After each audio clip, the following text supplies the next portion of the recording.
မင်္ဂလာပါခင်ဗျ။ဘာမစ် Story Top Channel လေးကနေပြန်လည်ကြိုဆိုပါရစေ။ဒီကနေ့မှာတင်ဆက်ပေးမယ့်ဝတ္ထုကလေးကတော့စာရေးဆရာကြီးမြတ်တန်းနဲ့ဘာသာပြန်ရေးသားထားတဲ့ရှာလုံပြန်လာပြီဆိုတဲ့ဝတ္ထုကလေးကိုအပိုင်း9အနေနဲ့တင်ဆက်သွားမှာပါ။ Channel လေးကို like and subscribe လုပ်ထားပေးပါဦး။ဘေးနားက notification နဲ့လည်းပေးထားပါဦး။ပျောက်ဆုံးသွားသောအကြောင်းသားဘေးကလမ်းမှာရှိတဲ့ကျွန်တော်တို့ဇက်ကုံကလေးပေါ်ကိုမမေ့နိုင်တော့တဲ့ဇက်ဆောင်တွေတော်တော်နဲ့ဝင်လိုက်ထွက်လိုက်ရှိသေးတယ်။အဲ့ဒီဇက်ကုံပေါ်ကိုဒေါက်တာ Tony Cross Hasty ပဲ MA PhD ဆိုတဲ့ပုဂ္ဂိုလ်တရားပထမဆုံးပေါ်ထွက်လာပုံလောက်ထိတ်လန့်နေကြအဖြစ်ချင်းမျိုးကတော့တစ်ခါမှမရှိခဲ့ဘူး။သူရဲ့ဘုရုကောင်လူတွေတတိတန်းကြီးကိုမနိုင်တိုင်တဲပိုးထားတဲ့လိပ်စာကပ်ပြားငယ်လေးရောက်လာပြီးမရှိမနှောင်းဆိုသလိုပဲမာနာကြီးချင်းကြံ့ခိုင်ခြင်းတို့လူတကူထဲမှာစုပေါင်းနေသလို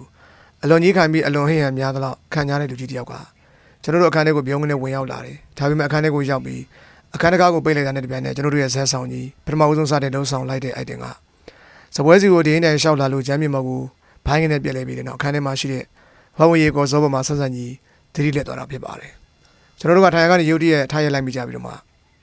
ဘဝပင်လည်းပြမပြင်းထန်တဲ့မုန်တိုင်းကြီးတစ်ခုရုတ်တရက်တက်ခတ်ခဲ့ကြောင်းကိုပြောဆိုရည်ညွှန်းလျက်ရှိတဲ့တင်းမောပြကြီးတစ်ခုကအစိပ်ပိုင်းတစ်ခုနဲ့တူတဲ့ဒီခန္ဓာကိုယ်အတဘောကြီးကို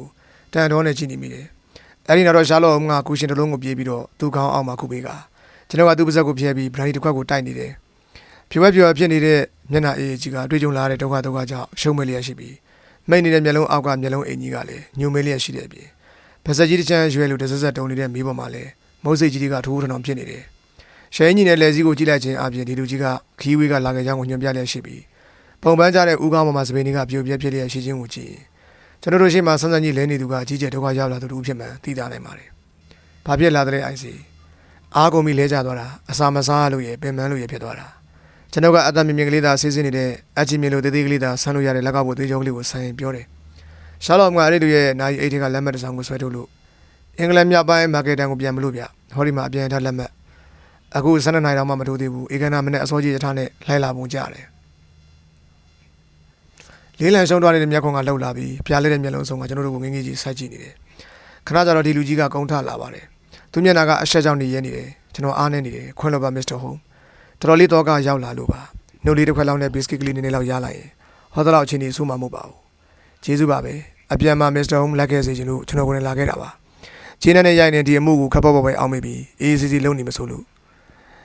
့ဦးနေသားနေတာရှိသွားတဲ့အခါကျမှဟိုကျွန်တော်ကောင်းသွားပါပြီဘာဖြစ်လို့ဒီလောက်များအားနေသွားတယ်လဲမသိဘူးကမစ္စတာဟုံးကျွန်တော်နဲ့တူနောက်ရထားနဲ့မာကက်တန်ကိုလက်ခဲ့စေချင်တယ်ရှာလော့ကခေါင်းကိုရမ်းလိုက်ပါတယ်ကျွန်တော်တို့သိအလုံးများနေပါတယ်ဟောဒီကကျွန်တော်မိတ်ဆွေဒေါက်တာဝက်ဆင်ဝသာမေးကြည့်တော့အခုလောလောဆယ်မှာဖာရာဆာရဲ့စရန်ဒီပြောင်းဆုံးမှုတော့ငားထားပါတယ်အဘာကနေကလူတက်မှုကလည်းယုံတယ်တော့ပဲအခုလောလောဆယ်မှာတော့အင်မတန်ကိုရေးကြီးလို့မကကြီးတဲ့အမှုကိစ္စမျိုးကြုံမှလန်ဒန်ကတခြားကိုထွက်မှာပါဒီလူကြီးကလန်ဒန်ဘက်ကိုစမ်းထုတ်လိုက်ပြီးတဲ့နောက်အရေးကြီးလို့မကကြီးမှာဟာလားနေစားကြီးဟိုဒန်နက်စီရဲ့တူဒီတော်သားကိုသွေးဆောင်ခိုးသွားတယ်ဆိုတော့ခင်ဗျာမကြားသေးဘူးလားဝင်ကြီးအောင်ဟိုဒန်နက်စီလားဟုတ်တယ်ကျွန်တော်တို့ကသတင်းစာထဲမှာပေါအောင်ဖုံးထားတာဒါတော့မှမင်းညနေတို့ဂလုတ်သတင်းစာထဲမှာတစုံတစပါလာပြီဒီသတင်းကိုခင်ဗျာကြားတော့ပြီးအောင်းမိနေတာရှာလော့ကရှီလီယာသေးတဲ့လက်မောင်းကိုစမ်းထုတ်လိုက်ပြီးတော့မှသူ့ရဲ့ဆွဲဆုံးအညွန်ကျန်းတွေက H အတွဲကိုလှမ်းလိုက်တယ်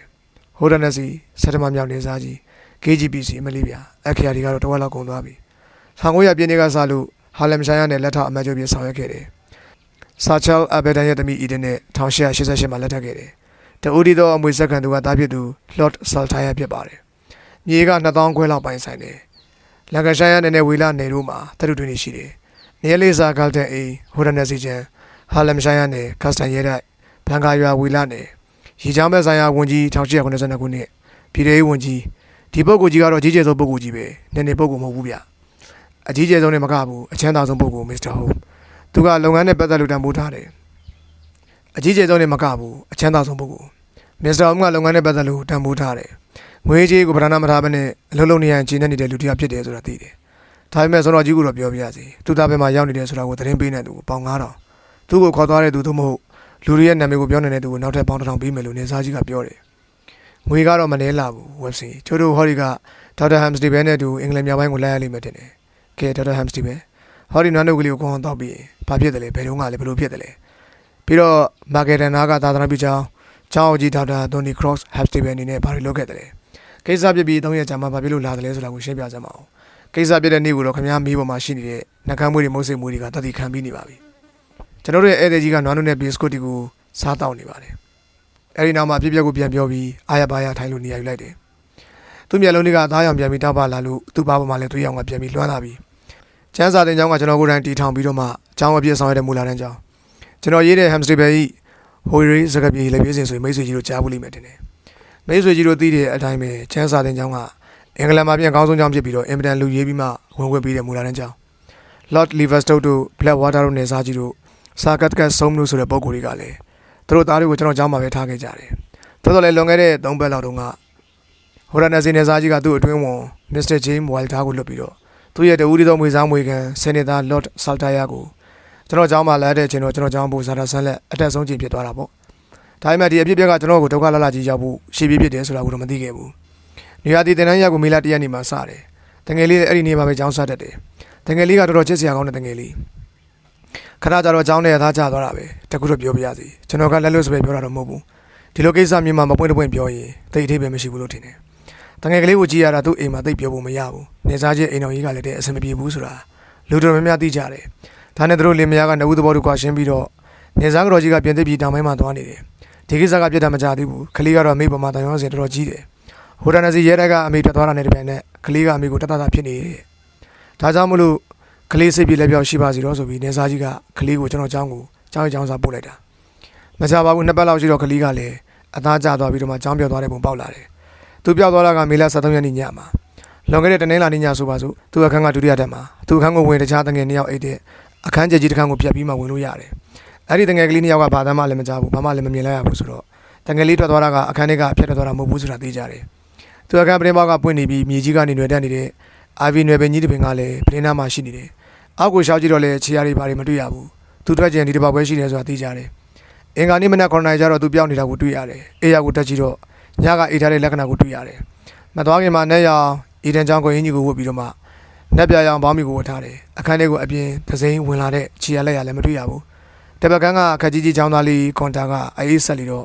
့အော်တနေရုံးတနေဆိုရင်လည်းကြားမှာသိကြတယ်သူပြောက်သွားတာကိုသိတော့ကျွန်တော်ကျောင်းသားတွေကိုဆရာတွေကိုကျောင်းလူသမားတွေကိုအားလုံးကိုအချင်းချင်းခေါ်တယ်အဲ့တော့မှပြောင်းနေတာကသူတော်လည်းမဟုတ်ဘူးဆိုတာသိကြတော့တာပဲဂျာမန်စာပြဆရာဟီတက်ကားဆိုတဲ့လူလည်းပြောင်းနေတယ်သူခန်းကဒုတိယတဲ့အစွန်ဆုံးမှာပြောက်သွားတဲ့တငယ်ရဲ့အခန်းထဲမျက်နှာချင်းဆိုင်မှာရှိတယ်သူ့အရာကိုကြည့်တော့လည်းမင်းညာကအေးထားတဲ့အရာကိုတွေ့တယ်ဒါပေမဲ့သူ့ရှယ်ရင်းကြီးနဲ့ခြေအီတီကိုချမ်းမြေမှာတွေ့ရတဲ့အတွက်အဝတ်စားကတော့ပြည့်စုံဝတ်သွားမှမတူဘူးသူကတော့ပရင်ပေါ်မှာတက်နေတဲ့အာဗီနွယ်ကိုတွေ့ပြီးတော့မှဆင်းသွားတာသိကြတယ်အောင်မြတ်ခင်မော်ရောက်တော့သူ့ခြေရာကိုတွေ့ရတယ်သူဘိုက်စကယ်ကမြက်ခင်းလေးဘေးကယုံလေးထဲမှာရှိနေတယ်ဘိုက်စကယ်လေးပါသွားတယ်သူကျွန်တော်ကျောင်းမှာလှုပ်လာတာ2နှစ်ရှိပြီတော်တော်စိတ်ချတဲ့ထောက်ခံချက်တွေနဲ့လာတဲ့အတွက်ကျွန်တော်ကလည်းခန့်လိုက်တယ်ဒါပေမဲ့လူကစကားနေပြီးတုံမုံနေတဲ့လီတော့ကျောင်းသားတွေနဲ့ကိုဆရာချင်းချင်းကသိအဖွဲမကြလာဘူးအခုထိတော့သူတို့အစားနာကိုခြေခံလို့မရပဲဖြစ်နေတယ်အခုဂျတာပရင်းနေတာရောက်လာတော့ကျွန်တော်တို့မှာအင်္ဂါနေ့ကလိုပဲဘာမှထူးထူးခြားခြားမသိရပဲဖြစ်နေတယ်ဟုတ်ပါတယ်ဟိုရနစီရဲတိုင်းမှာတော့ချက်ချင်းစုံစမ်းစရာရှိတာတွေကိုလုပ်နေပါတယ်ကျွန်တော်တို့ကျောင်းနဲ့သိမဝေးလာပြီးတော့ခလေးကသူ့ဘေကိုလွမ်းလို့အိမ်များပြန်ပြေးသလားဆိုပြီးထင်လိုက်သေးတယ်ဒါပေမဲ့ဘာမှမကြားဘူးနေစားကြီးကတော့တော်တော်လေးကိုစိတ်ထိခိုက်နေတယ်ကျွန်တော်ဆိုတာကတော့အခုမိတ်ဆွေကြီးတို့မြင်တဲ့အတိုင်းတာဝန်ရှိတာကိုစိုးရင်တာကိုဆိုတော့လဲကျသွားမှတက်ဖြစ်ရတာပဲဒီတော့မစ္စတာဟုံးမီတန်းတဲ့တော့ဒီကိစ္စကိုလိုက်ပြီးစီခြင်းနဲ့အစွမ်းကိုလုပ်ပေးပါလို့တောင်းပန်ပါတယ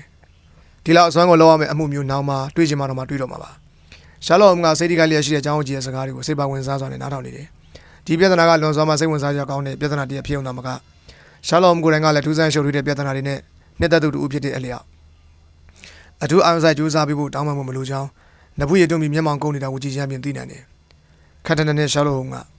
ကျွန်တော်စီကိုစောစီမလာတာကတော့တော်တော်လေးခွက်ကြတယ်အချိန်နောက်မှလာပြီးစုံစမ်းခိုင်းတော့လောက်ရတဲ့လူကခက်ကုန်တယ်ဥပမာအပြင် IV တွေနဲ့မြက်ခင်းကိုစစ်စစ်ကြည့်ပါလျက်နဲ့ဘာမှချီရလက်ရကောက်လို့မရဘူးဆိုတာကကျွမ်းကျင်သူတရားအဖို့ယုံနိုင်ကြတော့မရှိဘူးဒါကတော့ကျွန်တော်ပြမဟုတ်တော့ပါဘူးမစ္စတာဟုံးနေစားကြီးကိုယ်တိုင်ကဒီသတင်းကိုအပြင်ကိုမပေါက်ချစေချင်လို့ပါသူ့ရင်တွင်ကိုလူသိရှင်များမပြည့်စေချင်ဘူးတဲ့ဒီလိုအိုးအသောင်းတဲ့ဖြစ်မျိုးကိုသူလည်းတော်တော်လေးကြောက်တယ်ထင်ပါတယ်ဒါပြင်နေစမ်းပါအောင်ဆိုင်ရပလိဘက်ကရောစုံစမ်းပြီးပလားပြီးပါပြီကြားရတာကတော့တော်တော်စိတ်ပြည့်စရာပဲဗျာအသေးလုံးစားလို့ယူဆတဲ့သတင်းတစ်ခုကိုတော့ချက်ချင်းရတယ်တငယ်ကလေးတယောက်နဲ့လူရွယ်တယောက်ကိုအနီးကဘူတောင်ကခက်စောစောထွက်သွားတဲ့ရထားမှမြင်လိုက်တဲ့ဒါနဲ့မင်းကြီးကလီဗာပူးမှာသူတို့နှစ်ယောက်ကိုဖမ်းမိတယ်လို့သတင်းရလို့စုံစမ်းတော့သူတို့နဲ့ဘာမှမပတ်သက်တဲ့တခြားနှစ်ယောက်ဖြစ်နေတယ်မင်းကြီးကတော့ကျွန်တော်ပြည့်စိတ်ပြက်ပြီးသမီးမအေးလို့မပြောခဲ့ဘူးမနေ့ကျတော့အစောဆုံးရထားနဲ့ဆောင်းတော်ကြီးစီကိုလိုက်လာတာပဲအဲ့ဒီမဟုတ်တဲ့သဲလွန်စားနောက်ကိုလိုက်နေတော့မှဒီမှာကြံခဲ့တဲ့လူကတိတ်မစုံစမ်းတော့ပဲနဲ့အေးအေးဆေးဆေးနေလိုက်တယ်မှတ်တယ်အေးအေးဆိုစုံစမ်းတာကိုလုံးဝမလုပ်တော့ဘဲနဲ့ရထားလိုက်တယ်ဗျဒီလိုနဲ့3ရက်အချိန်ပုတ်သွားတာပေါ့အကင်တွေတဲပေါ်ကြတကူဟုတ်တယ်ဗျကျွန်တော်လည်းဒီလိုပဲထင်တယ်ပြဿနာကိုဖြေရှင်းဖို့ကအချိန်ရသေးတယ်ထင်ပါရဲ့ဟုတ်ပြီကျွန်တော်လည်းကြည့်ပါမယ်ပျောက်သွားတဲ့ခလေးနဲ့ဂျာမန်စာပြဆရာတို့ဘလို့အဆက်အသွယ်များရှိကြတယ်လဲမရှိပါဘူးဗျခလေးကသူ့အတန်းသားလားမဟုတ်ဘူးအဲ့ဒီဆရာနဲ့ဆိုရင်စကားတော့တစ်ခေါက်မှမပြောဘူး တော်တော်ထူးဆန်းတာပဲကလေးမှာဘိုက်စကယ်တို့ဘာလို့ရှိသလားမရှိပါဘူးဒါပြင်ဘိုက်စကယ်ကိုပျောက်တာရှိသေးသလားမရှိပါဘူးဗျာသိကြတယ်နော်ဒါပြင်ဂျာမန်စာပြဆရာကကလေးကိုဘိုက်စကယ်ဘောတင်ပြီးတော့ညအချိန်တိတ်တဆိတ်ထွက်ပြေးတယ်လို့များမထင်မိဘူးလားမထင်မိပါဘူးဒါပြင်ဆရာကြီးကဘယ်လိုထင်တယ်လဲဘိုက်စကယ်အယောင်ပြထားတာပါတနေရာမှာဖွက်ခဲ့ပြလိမ့်မယ်ထင်တယ်သူတို့ညကတော့ခြေချင်းသွားတယ်လို့ထင်တယ်သိတော့မရိုင်းလာပါဘူးသို့တော်လည်းဘိုက်စကယ်ကိုအယောင်ပြခြင်းလို့ကြီးသွားတယ်ဆိုရင်ဒီအယောင်ပြပုံကတော်တော်လေးတော့ညံ့တာပဲအဲ့ဒီယုံထဲမှာတခြားဘိုက်စကယ်တွေကိုရှိသေးသလားအများကြီးပဲဗျာဘိုက်စကယ်စီးသွားတယ်လို့အယောင်ပြခြင်းအထက်ကဘိုက်စကယ်နဲ့စီးကိုကြည့်ပြီးဖွက်မပြတ်နိုင်ဘူးလားဟုတ်ပါတယ်ဖွက်မှာပါဟုတ်တယ်လေဖွက်ရမှာပေါ့အဲ့တော့အယောင်ပြဖို့ယူသွားတယ်ဆိုတဲ့ကောက်ချက်ကမဖြစ်နိုင်သေးဘူးသို့တော်လည်းဘိုက်စကယ်ပြောက်သွားတဲ့ကိစ္စကစုံစမ်းထောက်လှမ်းမှုအတွက်အစားပြောမယ့်အခြေခံပဲပြီးတော့ဘိုက်စကယ်တစ်စီးလုံးကိုဖွက်ထားဖို့သို့မဟုတ်ပျက်စီးပြဖို့ဆိုတာကလည်းသိတော့လွယ်လာတဲ့ကိစ္စမဟုတ်ဘူးဗျဒီတော့အယောင်ပြဖို့ယူသွားတယ်ဆိုတဲ့ကောက်ချက်ကမဖြစ်နိုင်သေးဘူးသို့တော်လည်းဘိုက်စကယ်ပြောက်သွားတဲ့ကိစ္စကစုံစမ်းထောက်လှမ်းမှုအတွက်အစားပြောမယ့်အခြေခံပဲပြီးတော့ဘိုက်စကယ်တစ်စီးလုံးကိုဖွက်ထားဖို့သို့မဟုတ်ပျက်စီးပြဖို့ဆိုတာကလည်းသိတော့လွယ်လာတဲ့ကိစ္စမဟုတ်ဘူးနောက်တစ်ခုတော့မေးချင်သေးတယ်တငယ်ကလေးပြောင်းမသွားခင်တနေ့တုန်းကသူ့ကိုဘယ်သူများလာတွေ့တာရှိတယ်လဲ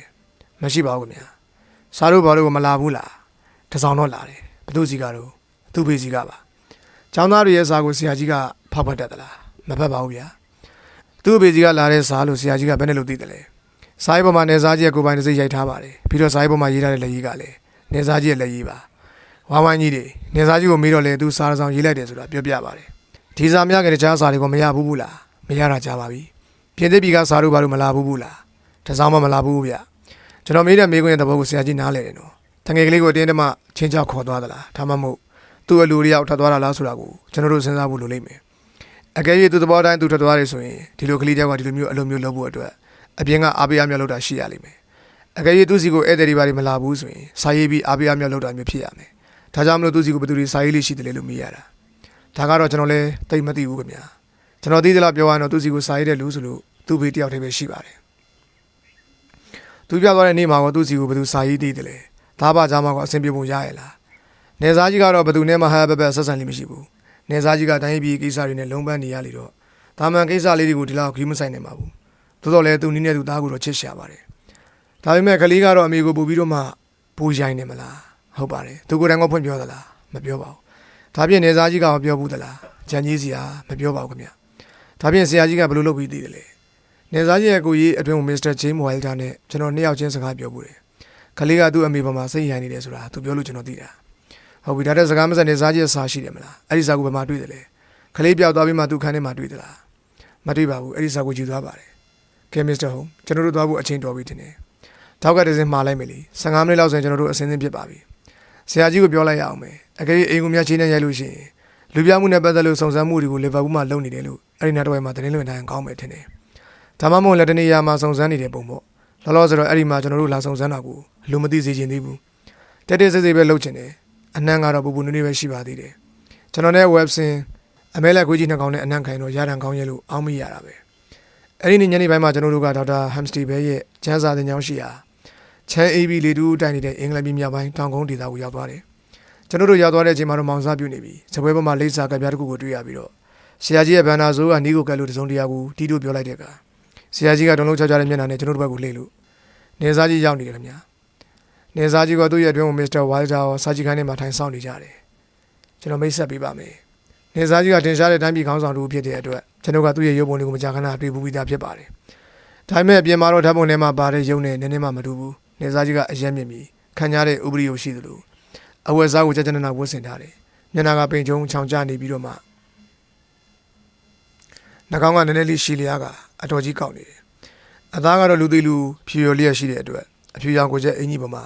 ဖားရကြနေတဲ့ရှည်လျားနေရတဲ့မုတ်စိတ်ကြီးကထင်းထင်းကြီးပေါ်နေတယ်နိုင်ကျိုးကြီးကအင်ကြီးရင်အောင်ကြားမှာတလဲလဲနဲ့တောက်ပါနေတယ်ဒီလိုခံကြားတည်ရတဲ့ပုဂ္ဂိုလ်ကြီးကဒေါက်တာဟန်စတီဘယ်ရဲ့စာကြည့်ခန်းကကိုစောလေးမှာရိုက်ရင်ကကျွန်တော်တို့ကိုစင်စင်ကြီးနဲ့စိုက်ကြည့်နေတယ်သူနီးမှလူငယ်တယောက်ရက်နေပြီးအဲ့ဒီသူကသူ့ရဲ့ကိုကြီးအတွင်းကိုမစ္စတာဝိုင်တာဆိုသူဖြစ်ရရှိတယ်မစ္စတာဝိုင်တာကခက်တိခက်ညံ့ဖြစ်ပြီးတော့ထက်မြက်အကင်းပိုင်းရှိတဲ့ပြားလဲလဲမျက်လုံးတွေရှိပြီးထွက်လက်ချက်ချာရှိတယ်သူ့ကိုကြည့်ရတာကနည်းငယ်ခြောက်ချားလျက်ရှိတယ်လို့ကြီးကန်းတောင်းမှသလိုတလုံးလုံးနဲ့ဖြစ်နေတယ်ချက်ချင်းမဲ့မစ္စတာဝိုင်တာကအတန်ဆူဆူလေးတမန်မှန်နဲ့စကားစတင်ပြောတယ်ဆရာကြီးကိုလမ်းတိုင်းကိုလိုက်မသွားဘူးမနက်ကကျွန်တော်လာထားတာမမီလိုက်ဘူးဒီအမှုကိုကံမှုမစ္စတာရှာလော်မှုကိုသွားငားတယ်လို့ကျွန်တော်သိရတယ်သူကဘာမှမတိုင်ပင်မဲနဲ့သွားငားလို့နေစားကြီးကလည်းတော်တော်လေးအံ့အားသင့်နေတယ် ပလိတ်ကစုံစမ်းတာဘာမှမထူးဘူးဆိုတာသိရတော့ပလိတ်ကစုံစမ်းလို့မရတော့ဘူးဆိုတာကိုနေစားကြီးကလက်မခံသေးဘူးဒါပေမဲ့မစ္စတာဝိုင်းကဆရာကြီးလည်းသိတာပဲနေစားကြီးကဒီသတင်းကိုပြင်ကိုမပေါက်ကြားစေချင်ဘူးနေစားကြီးနေတဲ့ဒီကိစ္စကိုတန်တယ်မြတ်ဖုံဖုံပြီးလှုပ်ချင်တယ်သိလူမသိစေချင်ဘူးချောင်းကြီးကစိတ်ပြတ်သွားတယ်ဒီလိုဆိုနေလွယ်ပါတယ်ဗျာ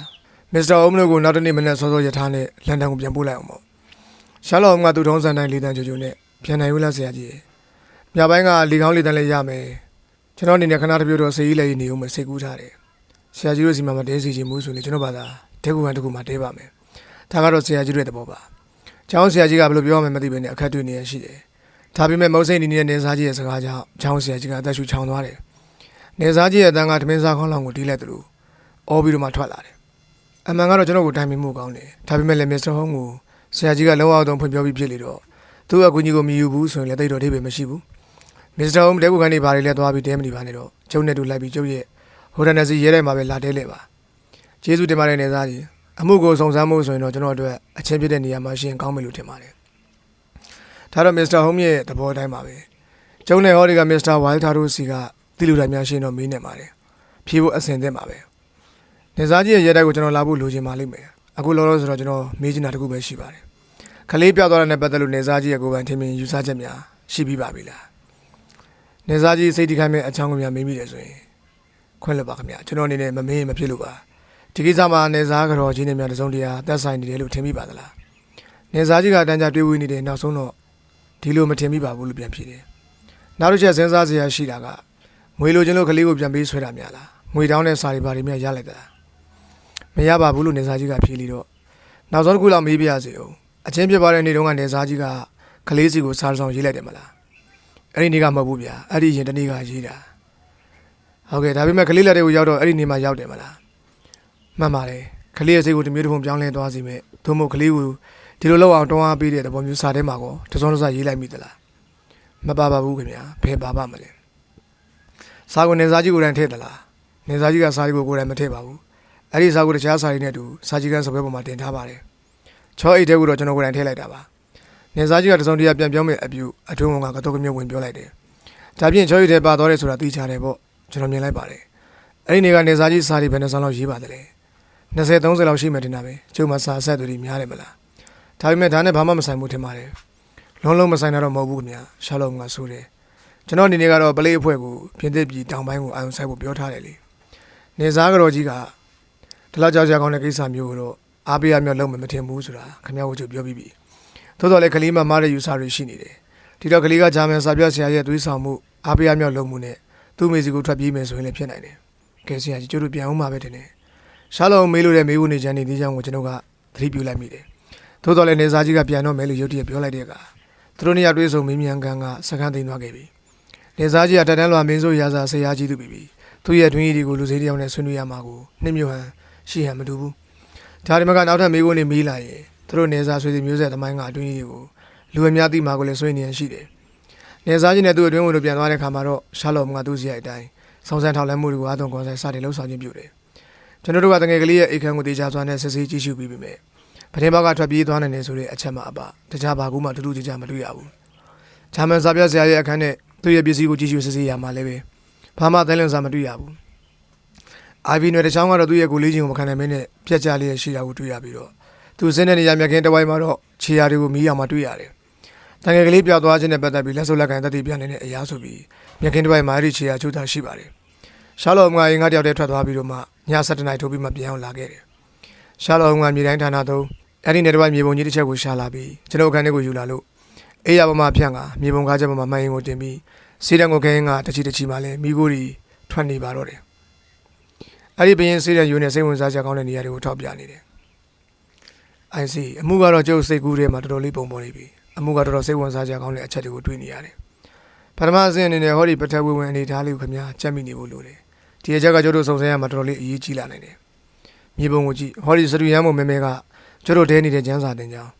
ကျုပ်အဲ့တကြောင်းဆိုင်လိုက်မယ်ဟောဒီမြင်းမြောင်ကြီးကပေတီယာလမ်းမကြီးချောင်းကိုပြတ်ပြီးအရှင်းနဲ့နောက်တန်းနေတယ်ဒီပေတီယာကြီးပေါ်မှာတမိုင်လောက်ထိဘေးကိုခွဲထွက်သွားတဲ့လမ်းခွဲရည်လို့တခုမှမရှိဘူးဒီတော့ပြောက်သွားတဲ့ဂျာမန်စာပြဆရာနဲ့ကလေးကလမ်းမတိုင်းသွားရင်ဒီလမ်းမဲ့သွားစရာရှိတယ်ကျတို့ကံကောင်းကျင်တော့အချင်းပြတဲ့ညကအဲ့ဒီပေတီယာလမ်းမကြီးမှာဘသူတွေပြတ်တန်းသွားတယ်ဆိုတာကိုသိကြရပြီဟောဒီကျုပ်စေးတန်းထောက်ထားတဲ့နေရာမှာအဲ့ဒီညက 12နာရီကနေပြီးမနေ့6နာရီထိရွာကတဲ့ကပုဂ္ဂိုလ်တယောက်တာဝန်ကျနေတယ်အဲ့ဒီနေရာက PDF လမ်းမကြီးကနေပြီးအရှိဘက်ကိုခွဲထွက်သွားတဲ့ပထမဆုံးလမ်းခွဲပဲပလိကကျုပ်ကဘာပြောလိုက်တယ်လဲဆိုတော့တစ်ချိန်လုံးသူအဲ့ဒီနေရာမှာရှိနေတဲ့ဘယ်မှမသွားပါဘူးတဲ့လူတယောက်နဲ့ကလေးတယောက်ဖြစ်သွားတယ်ဆိုရင်ဘယ်နည်းနဲ့မှသူမမြင်မဲနေမှာမဟုတ်ဘူးတဲ့အသေးချာကြီးပြောလိုက်တာအခုပလိကိုတွေးခဲ့ပြီးသူစကားကတော်တော်ခိုင်လုံတယ်လို့ကျုပ်ယူဆတယ်ဒီတော့အရှိဘက်လိုက်ရင်တော့ဒီမှာနေကိစ္စပြတ်သွားပြီအခုကျတို့တစ်ပတ်ကိုလိုက်ကြည့်ကြအောင်ဆိုဟောဒီနာမှာသမင်းဆိုင်ကလေးတစ်ဆိုင်ရှိတယ်နွားနီစားတော်ဇက်တဲ့ဆိုင်ရှင်ဘွားကြီးကတော်တော်လေးမကြမ်းမမာဖြစ်နေတယ်ဒါနဲ့အမဂေတန်ကိုလွတ်ပြီးတော့ဆရာဝန်ခေါ်ခိုင်းတာကဆရာဝန်ကဒီပြင်လူနာတယောက်စီသွားနေလို့မနဲ့လေးနဲ့ဒီရောက်မလာဘူးသမင်းဆိုင်ကလူတွေတညလုံးမအိပ်ပဲနဲ့ဆရာဝန်ကိုမျောနေကြတယ်သူတို့ကလည်းအဲ့ဒီနေ့ညကလမ်းမပေါ်မှာတယောက်တလေးမှဖြတ်တန်းသွားတာမတွေ့ဘူးလို့ပြောလိုက်ကြတယ်ကောင်းပြီသူတို့ပြောတဲ့အတိုင်းမှန်ပြီဆိုရင်အနောက်ဘက်ကိုသွားတဲ့လမ်းကိုလည်းကြုံမလိုက်တော့ဘူးပိတ်ပစ်လိုက်တော့မယ်ဒါတွေမကဘူးထွက်ပြေးသူတွေကလမ်းတိုင်းသွားတာမဟုတ်ဘူးလို့ပြောနိုင်သွားပြီဒါပြည့်ဘိုက်စကေကရောဘိုက်စကေအကြောင်းကိုပြပြမယ်ခိုးရင်ကကျတို့တွေးထားတဲ့တွေးလုံးကလေးကိုပြန်ကောက်လိုက်ရအောင်သူတို့နှစ်ယောက်ကလမ်းတိုင်းမသွားဘူးဆိုရင်ကျောင်းရဲ့တောင်ဘက်သို့မဟုတ်မြဘက်မှာရှိတဲ့တောတွေတွေကပြတ်သွားရမယ်ဒါတော်တော်လေးကိုသိကြတယ်အဲ့တော့ဒီနှစ်ဘက်မှာဘယ်ဘက်ပြတ်နိုင်မလဲဆိုတာစဉ်းစားကြည့်အောင်ခမားမြင်တဲ့အကြောင်းရဲ့တောင်ဘက်မှာထွင်းစိုက်ပျိုးနိုင်နေကြရရှိတယ်ကိုပိုင်ရက်ွက်ကလေးတွေရှိတော့တကွက်နဲ့တကွက်ကြောက်ကုန်းချန်စီယုတ်ကလေးတွေခတ်လို့အဲ့ဒီဘက်ကိုဘိုက်စကေသွားလို့မရဘူးဒီတော့တောင်ဘက်ကိုသွားရဲဆိုတာဖယ်လိုက်မြဘက်ကိုကြည့်မယ်မြဘက်မှာတောအုပ်တွေရှိတယ်တောနာမည်ကနင်းညမ်းတော်တဲ့နင်းညမ်းတော်ရဲ့တစ်ဖက်အဆုံးမှာစကြက်မြေကြီးရှိတယ်ဘုံစိုးကြီးဆိုပါတော့အဲ့ဒီဘုံစိုးကြီးက10မိုင်လောက်ကျယ်ပြီးတော့အထက်ကိုပြေးပြေးတက်သွားတဲ့ကုန်းဆောင်ကြီးဗျအဲ့ဒီဘုံစိုးကြီးကိုအောက်ချန်ဘုံစိုးလို့ခေါ်တယ်အဲ့ဒီဘုံစိုးမြေကြီးလုံးတော့ဟိုဒါနဲ့စီရဲတိုက်ကြီးကိုတွေးလိမ့်မယ်လမ်းတိုင်းသွားရင်ကျောင်းနဲ့10မိုင်ဝေးတယ်ဘုံစိုးကိုပြတ်သွားရင်တော့6မိုင်ပဲရှိတယ်ဘုံစိုးကြီးကတော့အထောက်ကိုခေါင်းတဲ့နေရအဲ့ဒီဘုံစိုးစကြက်ထဲမှာရှားတဲ့ကလေးတစ်ခုနှစ်ခုရှိတယ်နွားကြောင်တူကြောင်ရအောင်လာနေကြတာသူတို့ကလွဲတော့တခြားဘာမှမရှိဘူးတစ်တီတူနဲ့ခီးယူဆုံးငှက်တွေပဲရှိတော့တယ်အဲ့ဒီဘုံစိုးကြီးကိုလွန်တော့မှချက်စတာဗီပီဒီယာကြီးကိုရောက်တယ်အဲ့ဒီပီဒီယာပေါ်မှာဘုရားရှိခိုးကြောင်းတစ်ဆောင်ရယ်ဒိန်ကလေး3လေးလုံးရယ်သမင်းဆိုင်တစ်ဆိုင်ရယ်ရှိတယ်အဲ့ဒီကလွန်တော့တောင်ကုန်းကြီးကတော်တော်ကိုမြင့်သွားပြီဒီတော့ကျတို့ရှာဖို့တော့ထွက်ရမယ့်အရက်ကအဲ့ဒီမြောက်ဘက်ကိုပဲဘိုက်စကေကရောကျွန်တော်ကမကျင်တဲ့သေးပဲနဲ့ထပ်မိတယ်ရှာလောမကစိတ်တူလာရတယ်နားထောင်စမ်းမအောင်ကျွမ်းကျင်တဲ့စပိန်သမားတယောက်ကပီဒီယာလမ်းမကြီးမလို့ဘူးဘုံစိုးထဲမှာလူသားလမ်းကလေးတွေဖွာစာချေးနေတာပဲအဲ့ဒီညကလာကလည်းလာပြီဟာဘာလဲပြူတကားကိုအရေးကြီးခောက်တန်ကြားလိုက်ရပြီးတဲ့နောက်ခဏကြာတော့ကျောင်းဆရာကြီးကခန်းထဲကိုဝင်လာတယ်သူ့လက်ထဲမှာအပြူကလေးပါတဲ့အပြားရောင်ခရက်ကအုတ်ထုတ်တစ်လုံးကိုကင်ထားတယ်တဲလုံးစားလို့ရပြီပြူတော်ပါသေးရဲ့အခုတော့ကလေးကိုနောက်အောင်ခံနိုင်ပြီပေါ့ဟောတာသူအုတ်ထုတ်ပဲဘဲကတွေ့တာတော့ဘုံစိုးထဲမှာစကန်ချနေတဲ့ဂျစ်စီလဲဘော်ကတွေ့တာသူတို့ကအင်္ဂါနေ့ကထွက်သွားကြတယ်ဒါနဲ့ပလိကသူတို့လဲတန်းကြီးနောက်ကိုလိုက်ပြီးလဲတွေကိုရှာတော့ဟောဒီအုတ်ထုတ်ကိုတွေ့တာပဲသူတို့ကဒီအုတ်ထုတ်ကိုဘဲကရတယ်လို့ပြောတယ်သူတို့ကတော့ဘယ်အမှန်ပြောမလဲလိန်ပြောတာပေါ့အင်္ဂါနေ့မနက်တုန်းကစကြက်ထဲမှာကောက်ရတဲ့ကလေးပဲရောက်နေတယ်ဆိုတာဒီခွေးကောင်တွေသိရမယ်ဆိုတော့ကြီးဒီကောင်တွေသိကိုသိရမယ်အခုတော့ဒီကောင်တွေအားလုံးအချုပ်ထဲမှာထည့်ထားလိုက်တယ်ဥပဒေကိုကြောက်လို့ပဲဖြစ်ဖြစ်နေစားကြီးရဲ့စုငွေကိုမက်လို့ပဲဖြစ်ဖြစ်ဒီကောင်တွေအမှန်ကိုတော့ဖွင့်ပြောရမှာပေါ့ဆိုတော့ကြီးကျောင်းဆရာကြီးထွက်သွားတဲ့အခါမှာရှာလောကအခုဒီတော့သိမဆိုးသေးပါဘူးလေလောကအပြေမပေါ်တော့မှကျိုးတို့မျောလင်းစရာကအောက်ကျိုင်ဘုံစိုးဘက်မှာရှိတယ်ဆိုတဲ့တွေးလုံးကိုတော့ထောက်ကူပြုမှာပါပဲဒီကပလေးကတော့ဂျစ်စီတစ်တိုက်ကိုအချုပ်ထဲထည့်တာကလွဲပြီးတခြားဘာမှဟုတ်ဒီဘက်ဒီမလုံနိုင်သေးဘူးဟောဒီမှာကြည်စံဝက်စင်စကြက်ကိုပြက်စီးနေတဲ့ချောင်းတစ်ချောင်းရှိတယ်မြေပုံကိုကြည့်ရင်တွေ့လိမ့်မယ်တချို့နေရာတွေမှာဆိုရင်တော်တော်ကျယ်တဲ့စိန်ကြီးတွေဖြစ်နေတယ်အထူးသဖြင့်ကျောင်းနဲ့ဟိုဒါနဲ့စီရဲတိုက်ကြီးကြားကိုဖြစ်တဲ့နေရာမှာဆိုရင်စိန်ကြီးကြီးပဲဒီတော့အခုလိုချောက်သွေးတဲ့ຢာဒီမှာခြေရာကိုလိုက်ရှာခြင်းလို့ရှိရင်တခြားလိုက်ရှာလို့တော့လက်ကားပဲသို့တော်လည်းအဲ့ဒီစိန်တစ်ဝိုက်မှာတော့ခြေရာလက်ရာတစ်ခုကမှတေချာပေါတွေ့ရမယ်လို့ထင်တာပဲမနေ့ပြန်မနေ့ကျန်ခင်ဗျားကိုလာနှုံးမယ်အပြည့်တွေ့လူတွေညာစူးစမ်းကြည့်သေးတာပေါ့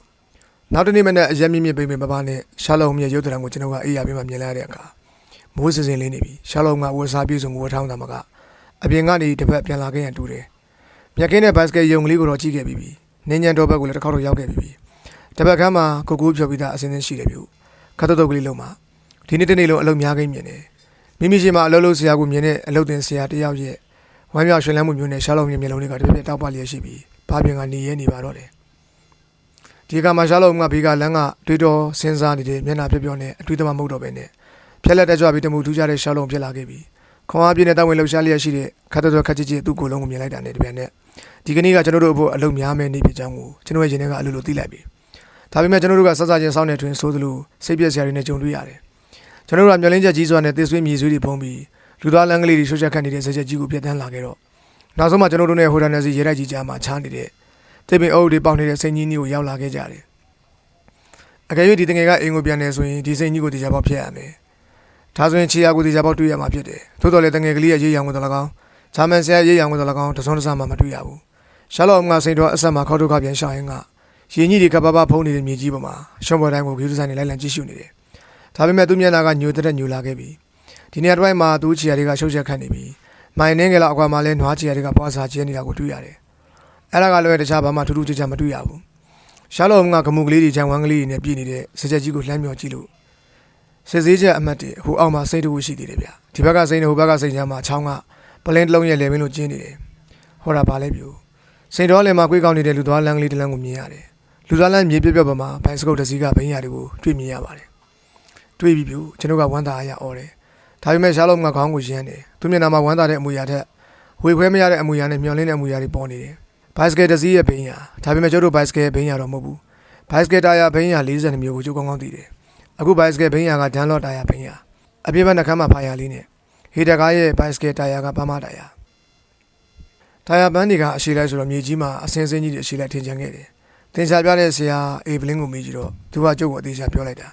ဒါကြောင့်ဒီဘိုင်စကယ်ဘိန်းကဟီတကားရဲ့ဘိုင်စကယ်ဘိန်းရမဟုတ်ဘူးဗျဒါပြင်တငယ်လေးရဲ့ဘိုင်စကယ်ဘိန်းရကိုမဖြစ်နိုင်ဘူးလားတငယ်လေးကဘိုင်စကယ်ဒီစီပါသွားတယ်လို့တတိပြနိုင်တော့စဉ်းစားစရာပေါ့သို့တော်လည်းတငယ်ကလေးမှာဘိုင်စကယ်ပါသွားတယ်ဆိုတာကျုပ်တို့မပြနိုင်ဘူးဒီဘိန်းရကိုကြည့်ရတာကတော့ကျောင်းဘက်ကစီးလာတဲ့လူတယောက်ရဲ့ဘိုင်စကယ်ဘိန်းရနဲ့တူတာပဲကျောင်းဘက်ကိုစီးသွားတာကိုမဖြစ်နိုင်ဘူးလားမဟုတ်ဘူးလေဆရာကြီးဘိုင်စကယ်မှာနောက်ဘိန်းရကပို့ပြီးထင်းတယ်စီးတဲ့လူရဲ့ဝေးကအဲ့ဒီအပေါ်မှာပြိနေတာဟုတ်အသေးချာကြည့်လို့ရှိရင်အဲ့ဒီခန်းတဲ့ဘိန်းရကရှေ့ဘိန်းရကိုတက်နေထားတာကိုနေရာတော်တော်များများမှာတွေ့ရတယ်တချို့နေရာတွေမှာဆိုရင်ရှေ့ဘိန်းတင်နေအရာပြပြီးနောက်ဘိန်းမှာနက်နက်ကြီးတွေကိုကြည့်တွေ့ရလိမ့်မယ်ဒါကိုထားဒီဘိုင်စကယ်ကကျောင်းဘက်ကစီးလာတယ်ဆိုတာထင်ရှားတယ်ဒီဘိန်းရကကျတို့အမှုနဲ့ဆိုင်လဲဆိုင်နေတယ်မဆိုင်မှုဆိုရင်လည်းဖြစ်နေတာပဲသို့တော်လည်းဘယ်လိုပဲဖြစ်ဖြစ်ရှေ့ဆက်လိုက်လို့မရသေးတော့နောက်ကိုပဲပြန်လျှောက်ကြအောင်စို့ဒီလိုနဲ့ကျွန်တော်တို့ကနောက်ကိုပြန်လိုက်ခဲ့ကြတော့ခိုင်300အရောက်မှာစကြက်မြေတွေကမြေပြော့တွေဆုံးသွားတဲ့အတွက်စပင်းရကလည်းပျောက်သွားခဲ့ပါတယ်လာလန်းနဲ့ပြန်ပြီးလျှောက်ခဲ့ကြတော့ကျွန်တော်တို့ကစမ်းပေါက်ကလေးတစ်ခုစိတ်ထွက်နေတဲ့နေရာတစ်နေရာကိုရောက်လာခဲ့ကြတယ်အဲ့ဒီနေရာမှာလည်းဘိုင်စကယ်ဘိန်းရကိုတွေ့ပြီးမြဲနွားချီရတဲ့ကြောင်ကောင်းစွာတင်ရှားခြင်းမရှိတော့ဘူးဒီတော့မိသည့်အမှတ်လက္ခဏာကိုမှမတွေ့ရတော့ဘဲနဲ့လမ်းကနေညံတော်တွေကိုဝင်ရပြောက်ွယ်သွားတယ်အဲ့ဒီတော့ကိုပြလိုက်တဲ့အခါကျောင်းကိုဆက်ဆက်မြဲမြဲရောက်သွားတယ်ဘိုင်စကယ်တော်တွေကထွက်လာရှိတယ်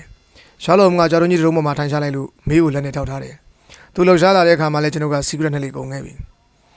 ဒီလူကတော်တော်ညံသွားတဲ့လူတယောက်ဆိုရင်တော့မမြင်ဘူးတဲ့ဘိန်းရလေးထင်ချင်ရအောင်ဘတ်စကက်တာယာကိုလဲထားတာဖြစ်ချင်းဖြစ်နိုင်တယ်ဒီလိုတွေမျိုးတွေးနေတဲ့ရာဇဝတ်ကောင်မျိုးနဲ့အလုပ်လုပ်ရတာကတော့ဂုဏ်ယူစရာပဲထားတော့ဒီဘတ်စကက်ဘိန်းရနဲ့ပတ်သက်လို့ဘာမှမဆုံးဖြတ်သေးဘဲနဲ့စိန်တော်ဘက်ကိုခဏလောက်ရှောက်ကြည့်ကြအောင်စို့အဲ့ဒီမှာကျွန်တော်တို့စုံစမ်းစရာကလေးတွေကြံနေသေးတယ်ကျွန်တော်တို့ကစကြက်ကြီးရဲ့မြေပြော့ပိုင်းကိုရှောက်ကြည့်ကြပြန်တော့မကြခင်မှာကျွန်တော်တို့ဆွဲကောင်းခြင်းအတွက်ရလက်ကောင်းတွေကိုရရှိခဲ့တယ်စိန်တော်ကြီးရဲ့ဂျိုင်ထဲမှာရှော့ဆက်နဲ့လမ်းကလေးတစ်လမ်းရှိတယ်အဲ့ဒီလမ်းကလေးနားကိုရောက်တဲ့အခါမှာရှာလော့ကဝမ်းသာရအော်လိုက်တယ်ဂျင်းနန်ကြိုးကလေးတွေကိုခတ်ထားသလိုပဲအပွင့်ကလေးတွေထင်လျက်ရှိတဲ့ဘိုင်စကယ်ဘိန်းရကိုတွေ့ရတယ်ဒီဘိန်းရကပါမထရာဖြစ်တယ်ရှာလော့ကဝမ်းသာအားရနဲ့တွေးပြီးပြိုဟီတက်ကားရဲ့ဘိန်းရကျုပ်တွေ့တာသိမဆိုးဘူးပြိုကြီးကျူပါတယ်ဒါပေမဲ့ခကြီးကတော်တော်ရှင်းနေအောင်ပဲဘိုင်စကယ်ဘိန်းရတွေဘက်ကိုမနှင်းနဲ့ကဲလိုက်ကြည့်ကြအောင်စို့သိတော့မဝေးလာဘူးအောင်မရတယ်ဒါပေမဲ့ရှေ့ကိုဆက်လာခဲ့တော့စကြက်မြေအဲ့ဒီအပိုင်းမှာမြေပုတ်ကလေးတွေပွားနေတာကိုတွေ့ရတယ်လမ်းစာမကြမ်းမကြပျောက်သွားပြီမဲ့လည်းဆက်ပြီးလိုက်တဲ့အခါမှာတော့ပြန်ပြီးပေါ်လာတာတွေ့ရတယ်တတိထားမိရလားဆရာကြီးဘိုင်စကယ်ကိုစီးတဲ့လူကဒီနေရာကိုရောက်တော့ခက်မြင်မြန်လေးနင်းတယ်တော်တော်ကိုသေးကြတယ်ဘေးရကိုသေးချကြည့်ဘေးရနှုတ်ကစလုံးကခက်နဲ့ထင်နေတယ်ဘိုင်စကယ်နေတဲ့လူကအပြေးသမားတွေရှိကိုအာယူပြီးပြေးသလိုလက်ကမော်ကိုဖိအားယူပြီးတအားနှင်းထားတယ်ဟောဒီနေရာမှာလဲကြတယ်အဲ့ဒီနေရာတွဲမှာလမ်းဘေးတစ်ပတ်တစ်ချက်ရှိမြေကြီးတွေကပွာရောင်းလို့ရှိပြီးချော်ထားတဲ့အရာကြီးတွေကိုတွေ့ရတယ်ခြေရာကျုပ်ကလေးတွေ့ရပြီးတော့ဘိန်းရတစ်ခါပြန်ပေါ်လာတာကိုတွေ့မြင်ရတယ်ဘေးကိုချော်လိုက်တယ်ဗျကျွန်တော်ကပြောလိုက်တယ်ရှာလော့ကကြီးမွားနေတဲ့ဒေါ်ပန်းရတစ်ခါကိုကောက်လိုက်တယ်အပွင့်ဘဝကလေးတွေပေါ်မှာညုံမမဲတွေ့လိုက်ရတော့ကျွန်တော်ကအနေငယ်လန့်သွားပါတယ်လမ်းပေါ်နဲ့မြတ်တော်ပေါ်မှာလည်းသွေးဆက်တွေကိုတွေ့ရတယ်ရှာလော့ကသိတော့မနေလာဘူးပြိုဝေးကရှောက်ခြေရာတွေရှုပ်ကုန်လိမ့်မယ်ကြည့်ရတာကတော့ဘိုင်စကယ်ဘောကကြားတယ်ထင်ရရတယ်ပြန်ထားတယ်ဘိုင်စကယ်ဘောပြန်တက်တယ်ပြီးတော့ဆက်စည်းသွားတယ်လို့ထင်ရတာပဲဒါပေမဲ့ခတ်တာကခြေရာကတခုတည်းဖြစ်နေတယ်လမ်းဘေးကခြေရာကတော့နွားခြေရာတွေနွားအဝိခံရတာတော့ဟုတ်မယ်မတင်ဘူးတခြားခြေရာကိုမတွေ့ရဘူးကျွန်တော်ရှိမှစပင်းရိုင်နဲ့တွေးစက်ကိုတွေ့နေမှာတော့မလွဲတံကောင်းမှုတွေ့လိမ့်မယ်ထင်ပါရဲ့ကျွန်တော်တို့ဟာကြာကြာမရှာလိုက်ရဘူးစိုးစိုးပြောင်ချုံနေတဲ့လမ်းပေါ်မှာကွေးဘက်စီးတန်းရှိတဲ့ဘိုင်စကယ်ဘင်းရတွေကိုတွေ့ရတယ်ရှေ့ကိုလမ်းကြည့်လိုက်တဲ့အခါမှာတော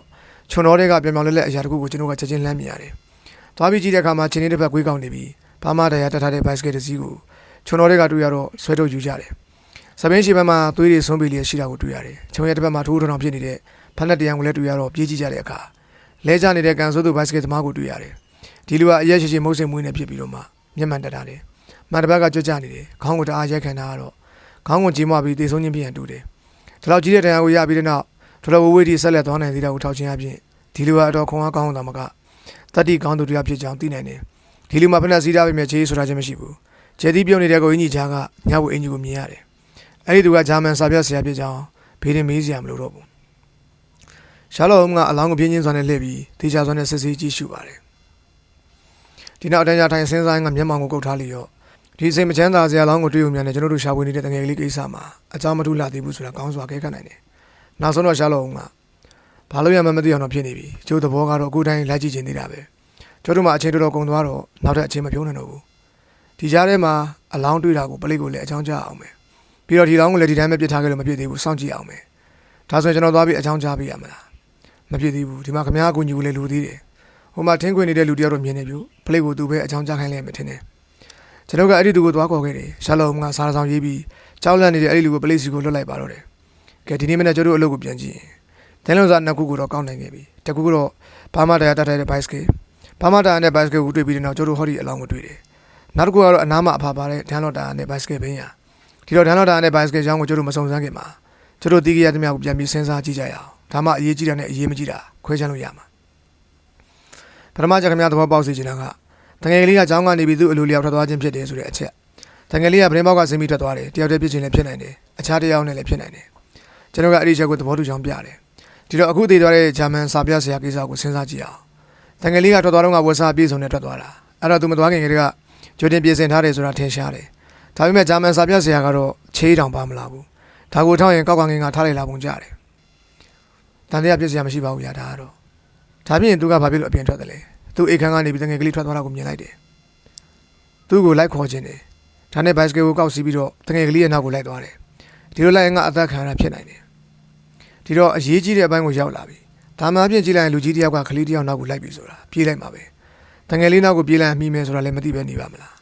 သို့တော်လည်းဂျာမန်စာပြဆရာကဒီလိုမဟုတ်ဘူးဘိုက်စကယ်ကိုယူတယ်ဘိုက်စကယ်စီအလွန်တော်တယ်လို့ဆိုတယ်အဲ့တော့တငယ်ကမြင်မြန်လွတ်ပြေးနိုင်တယ်လို့ထင်လို့တာလေဘိုက်စကယ်နဲ့လိုက်တယ်လို့ယူဆရတယ်မိနစ်လောက်ရင်ဘိုက်စကယ်နဲ့လိုက်စရာအကြောင်းမရှိဘူးဒါပြင်နောက်ဘိုက်စကယ်တစ်စီးကအောင်ကျတို့ဆက်ပြီးစဉ်းစားကြည့်ကြမယ်ဂျာမန်စာပြဆရာတည်တဲ့နေရာကကျောင်းနဲ့9မိုင်ဝေးတယ်ဒါပေမဲ့ကလေးတယောက်တော့လွယ်ကူပြည့်နိုင်တဲ့တနက်ထိုင်ရနဲ့တည်ရတာမဟုတ်ဘူးအလုံးအားကောင်းမောင်းတန်ရှိတဲ့လက်နဲ့တအားရိုက်လို့တည်ရတာဒါကိုသိပြဖို့လိုတယ်ဒါကိုကြည့်တငယ်လေးနဲ့အတူလူတယောက်ပါရမယ်ပြီးတော့အင်မတန်ဘိုက်စကယ်စီးကောင်းတဲ့လူတယောက်နောက်ကနေလိုက်တာတော့မှ9မိုင်ရောက်တဲ့အထိသူတို့ကမမိသေးဘူးဆိုတော့သူတို့ထွက်ပြေးတာကလည်းတော်တော်မြန်မယ်သို့တော်လည်းအခုကျတို့အလောင်းတွေ့တဲ့နေရာကိုကြည့်ခဲ့ပြီးပြီဘာများထူးထူးခြားခြားတွေ့ရတယ်လဲနွားချီရကွက်တွေကလွယ်လို့တခြားဘာမှထူးထူးခြားခြားမတွေ့ရဘူးအဲ့ဒီနေရာတွေကိုကျုပ်ရှောက်ကြည့်တော့9ကက်လောက်အတွင်းမှာဘာမှရှာမတွေ့ခဲ့ရဘူးဒီတော့ကျတို့တွေ့ရတဲ့တခြားဘိုက်စကယ်သမားတယောက်နဲ့ဒီလူတက်မှုကဘာမှအဆက်ဆက်ရှိဖို့မရဘူးဒီပြင်လူချီရလည်းမတွေ့ရဘူးမဖြစ်နိုင်တာဗျာဟုတ်တယ်ခမရမချက်ကတော့အဖိုးတန်နဲ့မချက်ကျုပ်ပြောသွားခဲ့တဲ့အတိုင်းဆိုရင်တော့မဖြစ်နိုင်ဘူးကျုပ်ပြောတာတွေထဲမှာဒီနေရာမှာကျုပ်မှားပြီးတော့မှပြောကောင်းပြောမိမယ်သို့တော်လည်းခမရကိုယ်တိုင်စဉ်းစားကြည့်ကျုပ်ပြောတဲ့အချက်တွေထဲမှာဘယ်အချက်ကမှားနိုင်တယ်လဲဘတ်စကက်ဘောကလိမ့်ကြလို့ဥကောင်းကိုကွဲသွားတာကိုမဖြစ်နိုင်ဘူးလားရှွတ်ပတ်ကြီးထဲမှာလဲကြလို့ခေါင်းကွဲတယ်လားဒါဆိုရင်တော့မစဉ်းစားတောင်ဖြစ်နေပြီဖြစ်မှဖြစ်ရလေအခုကျတို့ကတော်တော်ခက်တဲ့ပြဿနာကိုရှင်းပြီးပြီကျတို့သာအသုံးချလိုက်လို့ရှိရင်ကျတို့ရှိမှအထောက်အထားတွေရှိနေပြီကဲလားဘာမှတာကိုကြည့်ပြီးအနားမှာဖာရပါတဲ့ဒန်လော့တာယာအကြောင်းကိုလည်းလေ့လာကြည့်ကြအောင်ဆို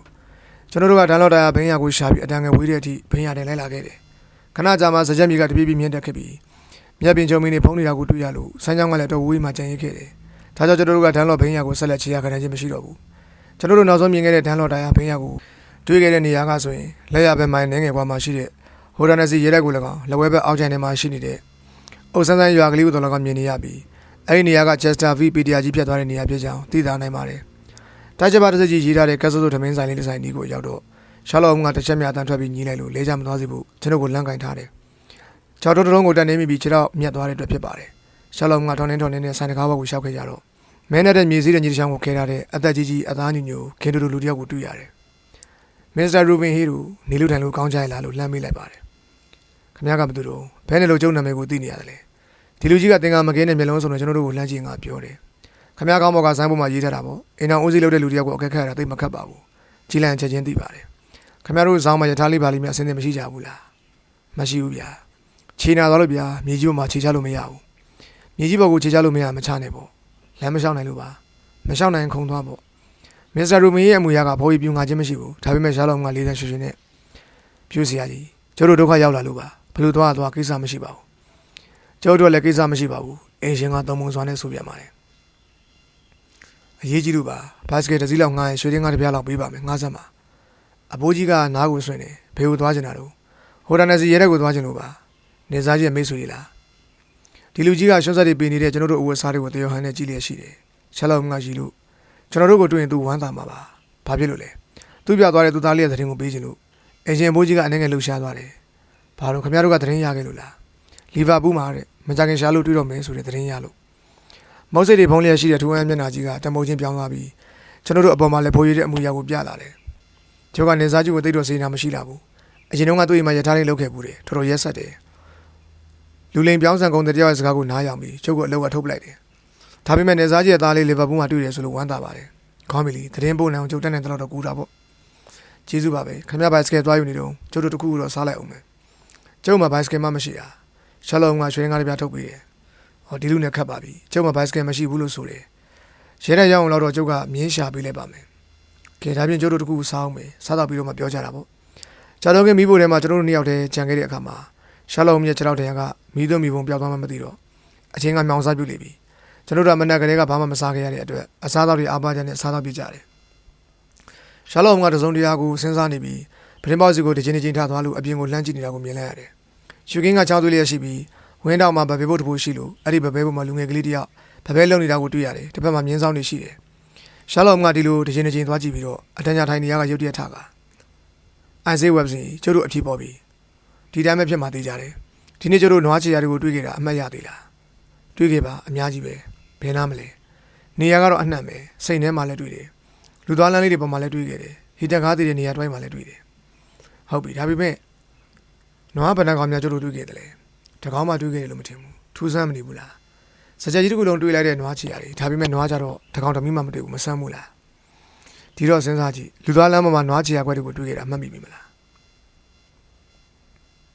းပြီးတော့အဲ့ဒီနွားချီယာတွေကဟောသလိုဖြစ်နေတယ်ဆိုတာကိုခင်ဗျားမှတ်မိလားရှာလောကပေါင်းမအပဲ့ကလေးတွေကိုပုံစံတစ်ခုလုပ်ပြတယ်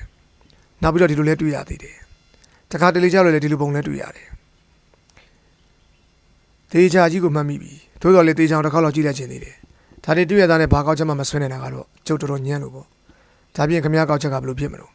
နွားကတခါတလေမှလမ်းလျှောက်တယ်တခါမှတော့3ကြောက်တော့ပြေးတယ်တခါမှကစုံဆိုင်တယ်ဒီလိုဆိုရင်တော့ဒီနွားကတော်တော်ဒူးဆန်းတဲ့နွားဖြစ်တယ်လို့ထင်အောင်ထင်မှဖြစ်အောင်လုပ်နေတာကတော့တော့ကဘုံဆိုင်ပိုင်ရှင်အုံနောက်နေတော့မလုပ်နိုင်တာသိကြတယ်တော်တော်လေးတော့ရှင်းသွားပြီဗဘဲလုပ်တဲ့လူငယ်ကလေးတယောက်ပဲကျန်တော့တယ်ကဲလာအချင်းရတော့ကြီးစရာကလေးရှိရလေးရှောက်ကြည့်ကြအောင်ဆိုမြင်းဆောင်ထဲမှာအမွှေးချင်းချင်းနဲ့ပြစ်စလက်ကလွတ်ထားတဲ့မြင်းနှကောင်ကိုတွေ့ရတယ်ရှာလောင်ကအဲ့ဒီမြင်းနှကောင်အနက်ကတကောင်ရဲ့နောက်ချီကိုမှပြီးကြည့်လိုက်လို့ရှိတယ်ခွာကတော့အဟောင်းများဒါပေမဲ့ခွာတန်တွေကအစ်စ်တွေဒီအမှုကတော့စံပြအမှုဖြစ်မယ်လို့တော့မှထင်တယ်လာဗဘဲယုံကိုသွားကြည့်ကြအောင်ဆိုဗဘဲဆရာကလေးကကျွန်တော်တို့ကိုအလင်းခရီးမပြူဝင်နဲ့သူ့လို့ကိုသူသာအာယုံဆိုင်လုပ်နေတယ်ရှာလောင်မျက်လုံးတွေကဗဘဲယုံချမ်းမြေမောက်ကိုပြန်ကျဲလျက်ရှိတဲ့တန်တို့တန်စားတွေတက်သားတို့တက်သားစားတွေကိုလှမ်းကြည့်နေတာကိုကျွန်တော်ကသတိထားလိုက်မိတယ်အဲ့ဒီခါမှာကျွန်တော်တို့နောက်ကခြေတံကြားတော့လှည့်ကြည့်လိုက်တဲ့အခါထမင်းဆိုင်ရှင်ဘိုးကြီးကိုတွေ့ရတယ်အဘိုးကြီးကမျက်မှောင်ကြီးကိုလို့ကျွန်တော်တို့ကိုစင်းစင်းကြီးကြည့်လျက်ရှိပြီးညွန်မောင်နဲ့မျက်နှာကြီးကလည်းဒေါသကြောင့်နေရနေတယ်ဒီလူကြီးရဲ့လက်ထဲမှာခဲသီးခေါင်းတက်တို့တစ်ချောင်းကိုကင်ထားပြီးရိုက်တော့မလို့ရှိကိုတိုးလာပြီးတော့ကျွန်တော်ကအိတ်ထဲမှာအသင်းဆောင်ထားတဲ့တနက်ကိုကင်ထားလိုက်မိတယ်ဟေးလူကြီးဒီမှာဘာလာပြီးရှုပ်ပြန်တာတော့ရှာလော့ကလေတန်ခတ်အေးနဲ့ဘာဖြစ်လို့လဲမစ္စတာရူဘင်ခမ ्या ကြီးရတာကျုပ်တို့ကိုတခုခုမသိငါသလိုပဲအဲ့လူကြီးကသူ့ကိုယ်သူပြန်ပြီးအိမ်ကြီးဆင်လို့ဟန်လို့ရည်လီတော့ဒီတန်ကြီးကမျက်မှောင်ကုတ်ထားတဲ့ပို့ပြီးကြောက်စရာကောင်းနေတယ်ဘာမှမသိငါစရာမရှိပါဘူးကျုပ်ဘဲဖို့တဲ့ကိုခင်ဗျားတို့ကြိုက်တယ်လို့ကြည်နေတယ်ဒါပေမဲ့တခုတော့ပြောလိုက်မယ်ကျုပ်ခွင့်မပြုတ်ပဲကျုပ်နေရာကိုလာကြည့်တဲ့သူတွေကိုကျုပ်ကသိကြတာမဟုတ်ဘူးအဲ့တော့ကိုလူတို့ခင်ဗျားတို့ကြည့်ချင်းကြည့်စရာရှိရကိုမြန်ကြည့်မြန်ထွက်သွားတော့ကောင်းလိမ့်မယ်တင်တယ်ကောင်းပါပြီဒီလိုဆိုရင်လည်းသွားပါမယ်ကျုပ်တို့ကဘယ်သဘောနဲ့မှကြည့်တာမဟုတ်ဘူးခင်ဗျားမြင်းတွေကိုဝင်ကြည့်တာပါအခုတော့ခြေထောက်ကလည်းအနာသက်သာသွားပြီကိစ္စမရှိဘူးခြေချင်းပဲရှောက်သွားတော့မယ်သိတော့မဝေးဘူးမလား2မိုင်လောက်တော့ဝေးတယ်ဟောဒီဘယ်ဘက်လမ်းပဲကျွန်တော်တို့ဝင်းထဲကထွက်လာတဲ့ဒီလူကြီးကကျွန်တော်တို့ကိုမျက်မှောင်ကုပ်ပြီးကြည့်နေတယ်ကျွန်တော်တို့ကလမ်းအတိုင်းပဲရှောက်လာကြလိုက်ပါတယ်ပြီးတော့ခွေလေးတစ်ခုကိုရောက်တဲ့ကရှားလုံးကတုံငနေရက်တယ်ခလေးများပြောသလိုပဲထမင်းဆိုင်ထဲမှာနေရတယ်များတဲပြီးနွေးနွေးတူတူရှိတယ်ထမင်းဆိုင်ကထွက်လာတာနဲ့အေးတဲ့အေးလာတယ်လို့ထင်ရတယ်မဖြစ်သေးပါဘူးဒီဆိုင်နာကခွာလို့ဟန်မကြသေးဘူးရူဘင်အေးဆိုတဲ့ငနေကြီးအားလုံးကိုသိတယ်ထင်တယ်ရုပ်ကြီးကလူဆိုးရုပ်ကြီးလူဆိုးကြီးပုံလို့ထင်လိုက်တယ်ဗျာမြင်းဆောင်နဲ့ဗဘဲယုံနဲ့ဒီရွှေချက်ပါဆိုတဲ့ထမင်းဆိုင်ကတော်တော်စိတ်ဝင်စားကြကောင်းတဲ့နေရာလာဒီနေရာကိုအသာရေးခဲ့ကြည့်ကြအောင်ဆိုကျွန်တော်တို့ရှေ့မှာထုံးကြောက်ဆောင်ကြီးတွေဟိုတချို့ဒီတချို့ရှိနေတဲ့တောင်ဆောင်ကြီးတခုရှိတယ်ကျွန်တော်တို့ကလမ်းကဖက်ပြီးဆင်းလာပြီးတဲ့နောက်တောင်ဆောင်ကိုတက်လာခဲ့ပြီးဟိုရနက်စီရဲရက်ကြီးစီကိုလှမ်းကြည့်နေကြစင်မှာရဲရက်ဘက်စီကိုပြင်းစီးလာတဲ့ဘတ်စကက်တစ်စီးကိုမြင်ရတယ် အာဆီဝက်ဆင်ထိုင်ပြူရှာလောကကျွန်တော်ရဲ့ပခုံးကိုနှိမ်ပြီးတော့မှထိုင်ခိုင်းတယ်ကျွန်တော်တို့ကြားဆောင်ကြီးကို꿰ပြီးထိုင်လိုက်စင်မှာလူတစ်ယောက်ကအောက်ကနေလူသားလမ်းလေးတိုင်းဘတ်စကတ်ပြင်းစီလို့ကျွန်တော်တို့နီးကဖြတ်သွားတယ်အလေးလေးထားနေတဲ့ဘုံလုံးကြီးတွေကြားမှာဖြောတော့ပြီးထိန်လန်တလုံးနေတဲ့အမူအရာကအထင်းသားပေါ်လျက်ရှိပြီးမျက်စိကပွင့်လျက်ရှိသလိုမျက်လုံးတွေကလည်းပြူးချင်ကရှေ့ကိုစိုက်ကြည့်နေတယ်ဒီလိုကကျွန်တော်တို့ယမန်နီမနက်ကသာသနာဝတ်ဆင်ထားခဲ့တာကိုမြင်ခဲ့ရတဲ့ဂျိမ်းဝိုင်တာဖြစ်ပေမဲ့ယမန်နီကနဲ့မတူတော့ဘဲနဲ့တမျိုးလိုပုံဖြစ်နေတယ်နေစားကြီးရဲ့အတွင်းကိုဂျိမ်းဝိုင်တာပြူဒီလိုဘာလို့မလဲကြည့်ကြရအောင်ရှာလောကအလန်လည်းပြောလိုက်ပါတယ်ကျွန်တော်တို့ကဘုံကွယ်ပြီးကြောက်ဆောင်တစ်ဆောင်ကတစ်ဆောင်ကိုလင်းမြင်စွာနဲ့ကူးခဲ့ကြတာထမင်းဆိုင်ရဲ့ရှိပိုင်းကိုမြင်လောက်တဲ့ကြောက်ဆောင်ကွယ်တစ်ခုကိုရှောက်ရှိတဲ့အခါတော့ရုတ်တရက်ရက်လိုက်ပြီးချောင်းကြည့်ကြတယ်ဘိုက်စကကထမင်းဆိုင်ရှိအနီးတကားတောင်မှထောင်လျက်သားတွေ့ရတယ်အိမ်ထဲမှာဘသူ့ကိုမှမမြင်ရပလဲပါမှလည်းဘသူမျက်နှာကိုမှမမြင်ရဘူးနေလုံးကြီးကဟိုတန်နစီရဲတိုင်းနောက်ဘက်ကိုရှော့ချသွားပြီးတပီးပီနဲ့မောင်စားပြူလာခဲ့ပြီးမောင်ကြီးပြပြထဲမှာကျွန်တော်တို့ကထမင်းဆိုင်မြင်းဆောင်တွေကနေမြင်းသားတစ်စီးရဲ့မီးနှလုံးကိုမြင်ရတယ်ခဏကြာတော့မြင်းခွာတဲ့ကိုကြားပြီးဒီမြင်းသားကဟိုတန်နစီရဲတိုင်းစီကိုအပြင်းမောင်းနေတော့တာတွေ့ရတယ်ဘလို့ထင်တယ်လဲဗျရှာလောကကျွန်တော်နားကိုကပ်ပြီးတူတူမေးလိုက်တယ်တရားရောက်ထွက်ပြေးတာနဲ့တူတာပဲဗျရုပ်မြင်သလောက်တော့ရထားထဲမှာလူတစ်ယောက်ပဲပါသွားတယ်ဂျိမ်းဝိုင်တာတော့မဟုတ်ဘူးဝိုင်တာကဟိုမှာတကားဝမှာအမောင်ထဲမှာမေးထွန်းထားတဲ့တကားပေါက်တစ်ပေါက်ရဲ့ပုံသဏ္ဍာန်ပေါ်လာပြီးအမောင်ကိုခေါင်းတစ်လုံးပြူကြည့်နေတာမြင်ရတယ်သူ့ကိုကြည့်ရတာကတရားရောက်ကိုမျောလင်းဆောင်စားနေတယ်လို့ရှိတယ်ခဏကြာတော့အမောင်တွေကိုထွက်လာတဲ့ခြေသံတွေကိုကြားရပြီးတကားကအလင်းအောင်ထဲမှာနောက်ထပ်လူတစ်ယောက်တည်းကိုမြင်ရလို့တကားပိတ်သွားလိတော့အပြင်ဘက်မှာအမောင်တို့ကြီးသာပိမ့်ပိတ်နေတယ်9မိနစ်လောက်ကြာတော့အပေါ်ဓာတ်ကမီးအောင်လက်လာတာကိုမြင်ရတယ်ရွှေချက်ပါတမင်းဆန်မှာတွေ့ရတာတွေကတော့အဆန်းနေကြီးပဲပြိုရှာလောကပြောတယ်အရက်ရောင်းတဲ့အခန်းကတစ်ဖက်မှာထင်တယ်ဟုတ်တယ်အထူးဧည့်သည်တွေကိုရောင်းတဲ့အခန်းထင်တယ်ဒီတော့မစ္စတာဝိုင်တာကဒီတော့တဲ့တောင်တွေကတမင်းဆိုင်ကိုညာကြီးမင်းကြီးလာပြီးဘာလုပ်တယ်လဲဒီကိုသူနဲ့လာတွေ့တဲ့လူကဘာလုပ်လဲကဲပိုပြီးတေချောင်းနီးကကြည့်အောင်နည်းနည်းတော့ဆွန့်ရလိမ့်မယ်ကျွန်တော်တို့ကလမ်းပေါ်ကိုဆင်းခဲ့ကြပြီးတဲ့နောက်တမင်းဆိုင်တကားနားကိုတွားတွားလာခဲ့ကြတယ်ဘိုက်စကယ်ကတကားနီးမှာထောင်ထားစေပဲရှာလောကမေဂျစ်ဆက်တဆန်ကိုချစ်ပြီးဘိုက်စကယ်နောက်နားကိုကတ်လိုက်တယ်အနာသားမှာဖာယာရှိတဲ့ဒန်လော့ဘိုက်စကက်တာကိုမြင်လိုက်ရတော့တကက်ကင်းနေရှိနေတယ်ကျွန်တော်တို့အထက်ကပရင်ပေါက်မှာတော့မီးရောင်တွေကထိန်းနေတယ်အိုင်စီကျိုးဟောဒီပရင်ပေါက်ကနေပြီးအထက်ကိုချောင်းကြည့်နေတယ်ခမရအောက်ကနေခမရပခုံးမကူကျုပ်တက်ကြည့်မယ်မြင်ရလိမ့်မယ်ထင်တာပဲခဏကြာတော့ရှာလောကကျွန်တော်ရဲ့ပခုံးမှာမတ်တက်ရက်တယ်ဒီနောက်တော့ချက်ချင်းပြန်ခုန်ကြလို့ကဲလာပြိုကျိုးတို့တော်တော်လေးဖားသွားပြီကျိုးတို့ရနေတယ်လို့အချက်လက်တွေတော့ရခဲ့ပြီထင်တာပဲချောင်းကိုပြန်မှအဝေးကြီးအဲ့တော့ခတ်တို့ပြန်ကြဆိုမြင်မြင်ရောက်လေကောင်းလေပဲစကြကြီးကိုပြတ်ပြီးပြန်လာခဲ့တဲ့အခါမှာရှာလောကစကားတခုမှမပြောဘဲနဲ့ရှေ့ကနေခတ်တို့သွားနေပါတယ်ချောင်းကိုပြောင်းတဲ့အခါမှာလည်းချောင်းထဲကိုမဝင်သေးဘဲနဲ့မေဂဒန်ပူရာကိုတန်းသွားပြီးခြေနဲ့တွေကိုဆောင်ပြီးဆောင်ရိုက်နေပါတော့တယ်ပြောင်းတဲ့အခါမှာရှာလောကချာမန်စာပြဆရာတည်တဲ့အတွက်စိတ်တော့ကရောက်လျက်ရှိတဲ့ချောင်းကြီးဒေါက်တာဟက်စတီဘဲကိုအားပေးနေသိမ့်ပြီးတဲ့နောက်ခဏကြာတဲ့အခါကျွန်တော်တို့သွားစဉ်ကလို့ခွန်အားပြည့်တဲ့အခန်းထဲကိုရောက်လာတယ်အားလုံးတော့အဆင်ပြေသွားပါပြီမနေ့ညနေလောက်ဆိုတော့ဒီကိစ္စလုံးလုံးရှင်းတော့မှာပါလို့ဆိုတယ်နောက်နေ့မနေ့7:00နာရီမှာရှာလောကနဲ့ကျွန်တော်ကနာမည်ကျော်ဟိုဒန်နစီရဲတိုက်ကြီးကိုအဝင်လန်းအတိုင်းပဲရှောက်လာခဲ့ကြတယ်ကျွန်တော်တို့ကိုအဲလစ်ဘတ်ခစ်ပုံတကားပေါက်ကြီးတိုင်းအထက်ကိုခေါ်သွားပြီးတဲ့နောက်ခဏကြာတော့ကျွန်တော်ကနေစားကြီးရဲ့စာကြီးဆောင်မှာထိုင်မိကြတယ်အခန်းထဲမှာတရက်စွာနဲ့ဝတ်ထားလို့ရေးစိနေတဲ့မစ္စတာဝိုင်တာကိုတွေ့ရတယ်ထိုင်မဲ့ကြီးကန်းတောင်းပေါက်ဆိုလိုမျက်လုံးတွေကဟိုဒီလမ်းကြီးလျက်ရှိပြီးခဏမငြင်းပြည့်လျက်ရှိခြင်းကိုကျွန်တော်ကသတိထားမိတယ်နေစားကြီးကိုတွေ့ချင်လို့လာကြတာလားဝမ်းနေပါတယ်နေစားကြီးသိနေတယ်မကောင်းဘူးဒီကိစ္စဖြစ်တဲ့အတွက်နေစားကြီးတော်တော်စိတ်ထိခိုက်နေပါတယ်ချာမန်စာပြတ်ဆဲအလောင်းကိုစတော်ကြီးတို့တွေ့ခဲ့တဲ့အကြောင်းမနေ့ကပဲအကြောင်းကြီးစီကိုကြီးနှံ့ရောက်ပါတယ်နေစားကြီးနဲ့တွေ့ချင်ပါတယ်သူခန်းထဲမှာရောက်နေတယ်လို့ထင်ပါတယ်ဒီလိုဆိုရင်အိမ်ခန်းထဲကိုလိုက်တွေ့ရလိမ့်မယ်ဗျာအေးရတဲ့ရောက်နေပဲထင်ပါတယ်ဒီလိုဆိုရင်လည်းအေးရတဲ့ကိုပဲလိုက်တွေ့ရမှာရှာလောက်မရဲ့အေးဆက်ဆက်နဲ့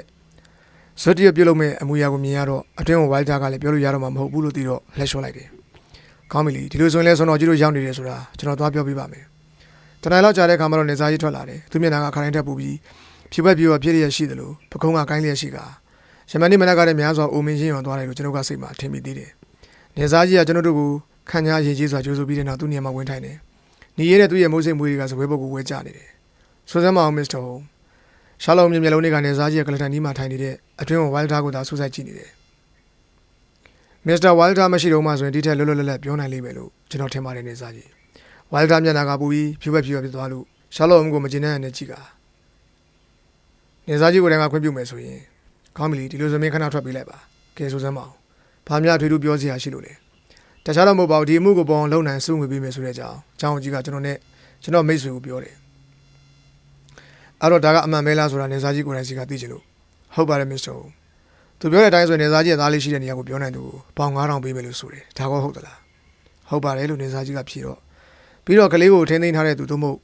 ထင်းသိမ်းထားသူတွေကိုဖော်နိုင်လဲနောက်ထပ်ပေါင်1000ပေးမယ်လို့ပြောပြန်တယ်မှန်ပါတယ်ဗျာအဲ့တော့ထင်းသိမ်းထားသူဆိုတဲ့အထင်မှာကလေးကိုခေါ်သွားတယ်လို့ယူဆတဲ့ပုံကိုယ်တို့ကမကကလေးကိုအခုလိုထင်းသိမ်းထားအောင်အားပေးသူချန်ရပါသူများလည်းပါတယ်လို့ ကျွန်တော်ယူဆတယ်ဒါကောမှန်ပါသလားနေစားကြီးကစိတ်တူလာနဲ့ဟုတ်တယ်ဗျာဒါတွေဒီလောက်မေးမနေနဲ့ခင်ဗျားတို့လိုက်နိုင်ရမှာပေါ့ဒီလောက်ငွေကလေးကိုစကားတွေထည့်ပြောမနေစမ်းနဲ့ရှာလော့ကဒီစကားကိုကြားတဲ့ကဝမ်းသာအားရနဲ့လက်ချင်းပေါ်လျက်ရှိနေတာငွေကိုမမောသူမဟုတ်ကြောင်ကောင်းကောင်းသိတဲ့ကျွန်တော်ကသူ့မူရကိုကြည့်ပြီးအားသိနေတယ်စပယ်ပေါ်မှာတင်ထားတဲ့စာအုပ်ကနေစားကြီးရဲ့ချက်လက်မဲ့စာအုပ်လို့တင်တယ်အဲ့တော့ကျွန်တော်အတွက်ပေါင်ချောင်းချက်လက်မဲ့မှာရေးပြီးရင်တော့အတိုင်းတိုင်းလုံးကျေးဇူးတင်ပါပဲချက်ချင်းသွားမထုံလဲရတယ်ကိစ္စမရှိဘူးကျွန်တော်ကိုဘယ်နေ့ပြည့်ထုံနိုင်တဲ့ cross check တာရေးပြီးကျွန်တော်ဘန်က capital encounters ban Oxford လမ်းပန်းခွဲနေစားကြီးမျက်နှာကကြီးကျယ်သမုံလျက်ရှိရာကခါကိုမှတ်လိုက်ပြီးရှာလော့ကိုစင်းစင်းကြီးကြည့်လို့ကဲမစ္စတာကျုပ်ကိုလှောင်နေသလားဒါလှောင်စရာမဟုတ်ဘူးလှောင်တာမဟုတ်ပါဘူးနေစားကြီးကျွန်တော်လေးနဲ့ပြောနေတာပါဒါပြင်ခင်ဗျားဆိုလိုချင်တဲ့အိဗေကပါတော့ကျွန်တော်ဆိုလိုချင်တာကစုငွေကိုကျွန်တော်ရားထိုက်တယ်လို့ဆိုလိုတာပါနေစားကြီးရဲ့တာဘယ်မှာရှိတယ်ရောက်နေတယ်ဆိုတာကိုကျွန်တော်သိတယ်ပြီးတော့သူ့ကိုထင်းထင်းထားသူတွေကိုလည်းအကုန်လုံးမဟုတ်တာတချို့တလေကိုကျွန်တော်သိတယ်နေစားကြီးမျက်နှာကပိုလို့တောင်မှဖြူရော်သွားပြီးညီရတဲ့မုတ်စိတ်တွေကပိုပြီးထင်းထင်းကြီးပေါ်နေတယ်ဒါပြင်သူပဲမလဲအမောတော်နဲ့မေးတယ်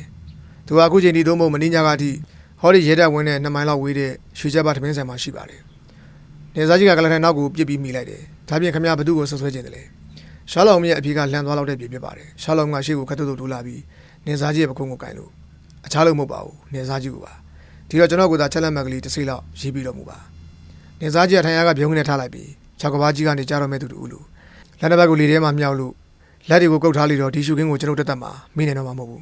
းဒီနောက်တော့နေစားကြီးကထထန်းစားမင်းဆိုရာစားပြီးသူ့ကိုယ်သူပြန်ပြီးအိမ်နေစေလို့ကလထိုင်ဘောကိုပြန်နိုင်ကြကမျက်နှာကိုလက်တစ်ဖက်နဲ့အုပ်ထားတယ်တော်တော်ကြာမှခေါင်းကိုမပေါ်နိုင်မင်းနဲ့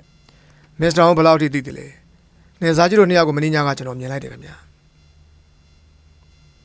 ခင်ဗျာမိတ်ဆွေပြန်တခြားလူတွေများသိသေးသလားကျွန်တော်ဘသူ့ကိုမှမပြောသေးပါဘူးနေစားကြီးကတော်ရင်းနဲ့လက်တီနဲ့ကလောင်တန်းကိုကင်လိုက်ပြီးချက်စားကိုလန့်တယ်ကျုပ်ဂရိတီပါတယ်မစ္စတာခင်ဗျာရလာတဲ့သတင်းကကျုပ်ဖို့ဘယ်လောက်ပဲဆိုဆိုချက်လက်မှတ်ကိုတော့ရေးပေးလိုက်မှာပါ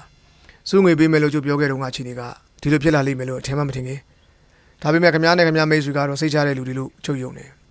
နေစားကြီးဆိုလိုတာကိုကျွန်တော်နားမလည်ဘူးရှင်းရှင်းပဲပြောမယ်ဒီအဖြစ်အပျက်ကိုခင်ဗျားတို့နှစ်ယောက်ကသိပြီဆိုရင်တော့တော်လောက်ပြီပေါ့ရှေ့ဆက်လှုပ်ရှားမလို့တော့ဘူးထင်တယ်ရက်တန်းကရက်လိုက်ကြတော့ကျုပ်ခင်ဗျားကိုပေါင်1000ပေးစရာရှိတယ်ထင်ဟဲ့လားရှာလော့ကပြုံးပြီးခေါင်းကိုရဲရင်ကနေစားကြီးကိုပြောရမှာကတော့အားနာပါတယ်သို့တော်လည်းပြဿနာကဒီလိုလွယ်လွယ်တော့မပြီးဘူးထင်တယ်ချာမယ်စာပြဆရာတည်သွားတဲ့ကိစ္စကရှိသေးတယ်သို့တော်လည်းကျုပ်အတွင်းဝန်ဂျိမ်းဝိုင်တာကဘာမှမသိပါဘူးဒီကိစ္စသူ့အတွက်ဘာမှတောင်းမရှိဘူးသူခိုင်းတဲ့လူမအရန်လို့ဒီလိုဖြစ်ရတာလူတယောက်ကရာဇဝမှုတစ်ခုမှပါပြီးဆိုရင်အဲ့ဒီကနေနောက်ဆက်တွဲပေါ်လာတဲ့ရာဇဝမှုတွေအတွက်လည်းမနောကန်အပြင်အပြစ်ရှိတယ်လို့ကျွန်တော်ခံယူတယ်စတော်ကြီးပြောတာဟုတ်ပါတယ်လीမနောကန်အပြင်တော့အပြစ်ရှိပြီလားပေါ့သို့တော်လည်းဥပဒေမြင်နေကြည့်ရင်တော့အပြစ်မရှိပြီဘူးလူတယောက်ကလူတက်တာကိုခမည်းမုန်းတယ်လို့မုန်းတယ်ခမည်းဆက်ဆုပ်တယ်လို့လည်းဆက်ဆုပ်တယ်ဒါတွေမကဘူးလူတက်မှုကျွလို့နေတဲ့အချိန်မှာသူလည်းမရှိဘူးဆိုရင်အဲ့ဒီလူကိုလူတက်မှုနဲ့ဆွဲလို့မရဘူးဗျဒီတဲ့ရင်ကသူကြတော့ကျုပ်ကိုဖွင့်ပြောတယ်သူလည်းတော်တော်လေးစိတ်ကြီးခိုက်ပြီးနောင်ထားရတယ်လူတက်တယ်လို့သိလိုက်တဲ့ပြန်နဲ့ဒီလူတက်သမားနဲ့ချက်ချင်းအဆက်ပြတ်လိုက်တယ်စတော်ကြီးသူ့ကိုကယ်နိုင်ခဲ့ပါစတော်ကြီးမကယ်လို့မဖြစ်ဘူးနေစားကြီးကရင်းနေစေဖို့ကြိုးစားခြင်းမပြုတော့ဘဲနဲ့တုံလုံးတဲ့မျက်နှာနဲ့အခန်းထဲမှာခောက်ထုတ်ကပြန်ရှောက်ပြီးလက်သီးကိုကြည့်ကြပါအောင်ဆုပ်လို့လေထဲမှာမြောက်နေတယ်နောက်ဆုံးမှတော့ပြန်ပြီးအိမ်နေစေကစပွဲမှာပြန်ထိုင်တယ်ဒီကိစ္စကိုဘယ်သူမှမပြောသေးဘဲနဲ့ကျုပ်စီကိုလာတဲ့အတွက်ကျေးဇူးတင်ပါတယ်စတော်ကြီးအ ਨੇ ဆုံးဒီတဲ့ရင်ကိုများပြီးသူရှိမှမပေါက်ကြအောင်ကြွကြွတင်နေစီမံနိုင်တာပေါ့ဟုတ်ပါတယ်နေစားကြီးသို့တော်လည်းဒီလိုလုပ်ချင်နေဆိုရင်တော့ကျွန်တော်တို့အချင်းချင်းကြားမှာပုံမလင်းလင်းဆွေးနွေးဖို့လိုလိမ့်မယ်ကျွန်တော်လည်းနေစားကြီးကိုကူညီဖို့အစဉ်သင့်ရှိပါတယ်သို့တော်လည်းဒီလိုကူညီနိုင်ဖို့အတွက်တော့အဖြစ်အပျက်ကိုအစားဆုံးသိဖို့လိုမယ်ထင်ပါတယ်ခင်ဗျအခုကဲဖို့ပြောနေတာကမစ္စတာဝိုင်တာအတွက်ပဲလို့ကျွန်တော်ထင်တယ်သူကလူသက်သမားမဟုတ်ဘူးလို့နေစားကြီးပြောနေတယ်လို့ကျွန်တော်နားလည်တယ်မဟုတ်ဘူးဗျလူသက်သမားကထွက်ပြေးပြီရှာလောင်ကပြုံးတယ်နေစားကြီးကကျွန်တော်ဂုံပုတ်ကလေးကိုသိမကြားဘူးတင်တယ်ကြားဘူးရင်ကျွန်တော်ကိုလုံးအောင်ပြေးဖို့မလွယ်ဘူးဆိုတာသဘောပေါက်မှာပါကျွန်တော်သတင်းပေးလိုက်လို့မစ္စတာရူဘင်ဟီကိုမင်းည7နာရီကချက်စတာဗီကဖမ်းလိုက်ပြီဒီနေ့မနက်ဒီကိုထွက်မလာခင်ပဲတနာဦးစီကကြီးနှံရောက်လာတယ်နေစားကြီးကကလထိုင်ကိုမိလိုက်ပြီးတဲ့နောက်ရှာလောကိုတန်တော့ငေးကြည့်နေတယ်ဒါကျုံနဲ့မျက်စိမြရထားသလားမသိဘူးဒါအပြင်ရူဘင်ဟီကိုဖမ်းလိုက်ပြီပေါ့ကြားရတာဝမ်းသာပါတယ်တခုပဲရှိရဲ့ဂျိမ်းအပေါ်တော့အမှုမပတ်ပါစေနဲ့ဂျိမ်းဆိုတာကနေစားကြီးရဲ့အတွင်းဝင်လာအတွင်းမဟုတ်ဘူးဒါကျုပ်သားဒီဒီချိန်မှာအံ့ဩရသူကရှာလောကျွန်တော်တော့လုံးလုံးမသိဘူးဗျာနေစားကြီးတော့ကိုရှင်းပြစမ်းပါဦးကျုပ်ဘာမှကြွယ်ဝမနေတော့ပါဘူးဒီလိုအချိန်မျိုးမှာခင်ဗျားပြောသလိုဖုံဖုံလင်းလင်းပြောတာကပိုကောင်းပါတယ်တကယ်တော့ဒီအချိန်ကိုရောက်လာတာကဂျိမ်းရဲ့မနာလိုဝန်တုံမှုမှန်မဲမှုကြောင့်ဖြစ်တယ်ဒီလိုမစ္စတာကျုံငငယ်တုန်းကမိမတရားကိုတဲတဲမဲမဲချစ်ခဲ့ဘူးတယ်တသက်မှာဒါမျိုးဒီတခါပဲချစ်နိုင်တော့မယ်လို့ဟုတ်မှာပေါ့ဒါနဲ့ကျုပ်ကအဲ့ဒီမိမကိုလက်ထပ်ဖို့ပြောတယ်ဒါပေမဲ့ကျုပ်ဂုံသေးကိုထိခိုက်မှာဆိုလို့သူကလက်မထပ်ခဲ့ဘူးငင်းခဲ့တယ်အခုနေမှာသူသာရှိသေးတယ်ဆိုရင်ကျုပ်အခုထိလက်ထပ်ပြေအောင်မဟုတ်သေးဘူးသူဆုံးတော့ဟောဒီသားလေးတယောက်ကြံခဲ့တယ်ကျုပ်လည်းသူ့ကိုမြန်နိုးလို့ဒီသားကိုကျုပ်ပဲကြီးပြင်းအောင်မွေးမြူခဲ့တယ်ကျုပ်သားလို့တော့မကြီးညာဘူးပေါ့သို့တော်လည်းကျုပ်သူ့ကိုအကောင်းဆုံးပညာသင်ပေးတယ် လူလားမြောက်တဲ့ခါကျတော့လေသူ့ကိုကျုပ်နားမှာအမြဲတမ်းထားခဲ့တယ်အဲ့ဒီမှာလည်းသူကကျုပ်ရဲ့လျှို့ဝှက်ချက်ကိုတည်သွားပြီးတော့ကျုပ်ကိုသူသားလို့ကြီးညာမယ်မကြီးညာဒီအကြောင်းကိုသူကိုယ်တိုင်ဖော်ထုတ်မယ်လို့ပြောလာတယ်ဒါကြောင့်သူရှိနေတဲ့အတွက်ကျုပ်နဲ့ကျုပ်နောက်ရင်နောက်ကြားမှာပြဿနာတွေဖြစ်ခဲ့ရတယ်ဒါတွေမကဘူးကျုပ်ရဲ့နောက်ရင်နောက်နဲ့ကြားတဲ့တရားဝင်သားလေးကိုလည်းမြင်မြင်ချင်းမုန်းတယ်အဲ့တော့ဒီလိုချင်းမျိုးမှာဂျိမ်းကိုဘာဖြစ်လို့ထားနေသေးတယ်လဲနေတော့လိုက်ပါလားလို့ခင်ဗျားကမေးကောင်းမေးမယ်နေမထုတ်တာကတော့တခြားကြောင့်မဟုတ်ဘူးဂျိမ်းကကွယ်လွန်သူ့မိနဲ့တတိယတည်းဖြစ်နေတယ်သူ့မိကိုလွမ်းနေသူ့မျက်နှာကိုမြင်လိုက်ရင်ကျုပ်မှလွမ်းပြေတယ်သူ့အပြုမှုတွေလှုပ်ရှားမှုတွေကိုမြင်နိုင်ကျုံမှာသူ့မိကိုလွမ်းနေစိတ်တွေဖြေခဲ့ရတယ်။ဒါကြောင့်သူ့မိကိုချစ်လွန်းလို့ဂျိမ်းကိုနေမထုတ်ရက်ခဲ့ဘူး။ဒါပေမဲ့ကျုပ်စိတ်ထဲမှာတော့ဂျိမ်းကအခုပြသွားတဲ့အာသာဆိုတဲ့ကလေးကိုတကူကူမကောင်းချင်လိမ့်မယ်ဆိုတာသိနေတယ်။ဒါနဲ့ကျုပ်အာသာကိုကျန်းစာတင်ချောင်းကိုကျောင်းချောင်းစာပို့လိုက်တယ်။အဲ့ဒီမှာတင်ဂျိမ်းကရူဗင်ရေးဆိုတဲ့ကောင်နဲ့အဆက်အသွယ်ရသွားတယ်။ဒီကောင်ကကျုပ်မြေပေါ်မှာဆင်းရဲငါလုံနေတာ။ဂျိမ်းကကျုပ်ကိစ္စတွေကိုစီမံခန့်ခွဲရလေတော့သူနဲ့ရူဗင်ရေးနဲ့တွေ့သွားကြတယ်။ရူဗင်ရေးဆိုတဲ့ကောင်ကတကယ်လူမိုက်သို့တော်လည်းကျုပ်သားဂျိမ်းကဒီကောင်နဲ့ဘလူကနေဘလူတွဲမိသွားတယ်မသိဘူးရင်းနှီးသွားကြတယ်ခတ်တာကကျုပ်သားဂျိမ်းကလည်းအောက်တန်းစားရင်းနဲ့ပေါင်းရတာကိုအတော်လေးနှစ်သက်တယ်ဂျိမ်းကအာသာကိုခိုးမယ်လို့တော့ရူဗီကိုသွားတွေ့တယ်ခလေးမပြောက်ခဲ့တဲ့တုန်းကကျုပ်စားဆောင်ရေးလိုက်တယ်ဆိုတာခမမှတ်မိအောင်မလားအဲတုန်းကဂျိမ်းကစာရေးကိုဖွင့်ပြီးတော့ကျောင်းသားမှာရှိတဲ့နင်းညံတော်တွေကိုလာပြီးတော့မှသူ့ကိုလာတွေ့ဖို့စားဆောင်ရေးထည့်လိုက်တယ်သူ့အမေရဲ့နာမည်ကိုထည့်သွင်းလိုက်တော့ခလေးကလည်းအုံးမဲ့ပြီးဆင်းလာတာပေါ့အဲ့ဒီညတုန်းကဂျိမ်းကဘိုက်စကယ်စီးပြီးတော့ဓာတုကျုပ်ကိုပြောပြတဲ့အတိုင်းပြောနေတာတော်ထဲမှာစောင့်နေတဲ့ကလေးနဲ့တွေ့တော့သူ့ကိုသူ့မိနေစားကြော်ကြီးကဘယ်လောက်တွေ့ချင်တဲ့အကြောင်းစကြက်ကြီးထဲမှာသူ့ကိုစောင့်နေတဲ့အကြောင်းညတကောင်လောက်ဆင်းလာခဲ့ရင်မြင်းတစည်းနဲ့လူတယောက်စောင့်နေပဲအကြောင်းအဲ့လူကသူ့ကိုနေစားကြော်ကြီးစီကိုခေါ်သွားမယ်ကြောင်းပြောတယ်ကလေးကဘာသိမလဲဗျာအဟုတ်ဒီမိချောင်းကနေညာကြီးတကောင်ထွက်တာပေါ့ချိန်တဲ့နေရာရောက်တော့အဲ့ဒီရူဘင်ရေးဆိုတဲ့ကောင်ကိုတွေ့တာပဲအာသာလည်းအဲ့ဒီမြင်းမောင်တက်ပြီးလိုက်လာခဲ့တယ်ဒီတော့မှဂျာမန်ဆရာကသူ့ထပ်ပြေးမှန်းသိလို့နောက်ကလိုက်လာပုံရတယ်ဒီအကြောင်းကတော့အဲ့ဒီတုန်းကဂျိမ်းမသိဘူးမနေ့ကမှသိတာလိုက်လာတော့ရူဘင်ရေးကလိုက်လာတဲ့လူကိုပါလာတဲ့ထုံးနဲ့ရိုက်လိုက်တာအရိုက်ခံရတဲ့သူလည်းထရန်နဲ့တည်သွားတာပဲရူဘင်ရေးကကလေးကိုသူ့ရဲ့ရွှေချပါထမင်းဆိုင်ကိုခေါ်လာပြီးတော့အပေါ်တက်အခန်းလေးထဲမှာဖွက်ထားခဲ့တယ်။ကလေးကိုတော့ရူဘင်ရဲ့မိန်းမကြီးကဆောင်းရှောက်ပေးတယ်။အဖွားကြီးကတနာတဲ့မိန်းမကြီးဒါပေမဲ့ယောက်ျားကိုကြောက်တော့ယောက်ျားခိုင်းတဲ့အတိုင်းလုပ်ရတာပေါ့။ဒါကတော့လွန်ခဲ့တဲ့2ရက်လောက်ကခင်ဗျားတို့ရောက်လာတဲ့အထိဖြစ်ခဲ့တဲ့အဖြစ်ပြက်။ဒါတွေကတကယ်အဖြစ်မှန်တွေဒါကိုခင်ဗျားသိပါတယ်။ဒါပြင်ချင်းကဘာယူရချက်နဲ့လုပ်ခဲ့တယ်လဲလို့ခင်ဗျားကမေးကောင်းမေးမယ်။ကျုပ်ရဲ့အမွေစားမွေခံသားကိုစဉ်းစားဆင်ခြင်မရှိမုန်းလို့ပဲဖြေရလိမ့်မယ်။သူ့မြန်မာတော့ကျုပ်ရဲ့ပစ္စည်းတွေနဲ့တကွကျုပ်ရဲ့ဘွဲကိုသူပဲဆက်ခံတဲ့လို့ထင်နေတယ်။ဒီလိုမဖြစ်အောင်ထားတဲ့ထုံးစံဓလေ့တွေကိုသူဆက်ဆုပ်တယ်။ဒါကသူ့အတွင်းစိတ်မှာပေါ်နေတဲ့ရည်ရွယ်ချက်ပေါ့ဒါအပြင်သူ့မှာတခြားရည်ရွယ်ချက်တစ်ခုလည်းရှိသေးတယ်အဲ့ဒါကဘာလဲဆိုတော့နေစားပွဲနဲ့တကွဆွေစဉ်မျိုးဆက်ပိုင်းတဲ့ကိစ္စကိုတခါတည်းဖြစ်ပစ်လိုက်ခြင်းတယ်ကျုပ်လုံးရင်ဖြစ်နိုင်တယ်လို့လည်းသူကယူဆတယ်အဲ့တော့ကျုပ်ကကျုပ်ရဲ့နေစားပွဲနဲ့အရာရာတွေကိုဆွတ်မယ်ဆိုရင်အာသာကိုပြန်ပြီးမယ်လို့ဈေးစင်းမဲ့ပုံရည်ရွယ်ပုံရတယ်ဒီလိုလုပ်လိုက်ရင်သူ့ဘို့ကျုပ်တည်တန်းစာရေးလိုက်အောင်နဲ့ကျုပ်အမွေတွေကိုသူရပြီပေါ့ကျုပ်အနေနဲ့အလိုလျောက်ပလိတ်ကိုဘယ်နည်းနဲ့မှတိုင်လို့မရတော့ဘူးအဲ့ဒါကိုသူကသိထားတယ်ကျုပ်ကိုဒီလိုလဲလဲလုံနိုင်တယ်လို့သာကျုပ်ပြောတာနော်တကယ်တော့သူကအခုထိဘာမှမပြောသေးဘူးအဖြစ်ပြက်တွေကတိတ်မြန်ဆန်တော့လေသူလည်းသူ့စီမံကိန်းကိုအကောင့်ထဲပေါ်ခြင်းမရတော့ဘူးတင်ပါရဲ့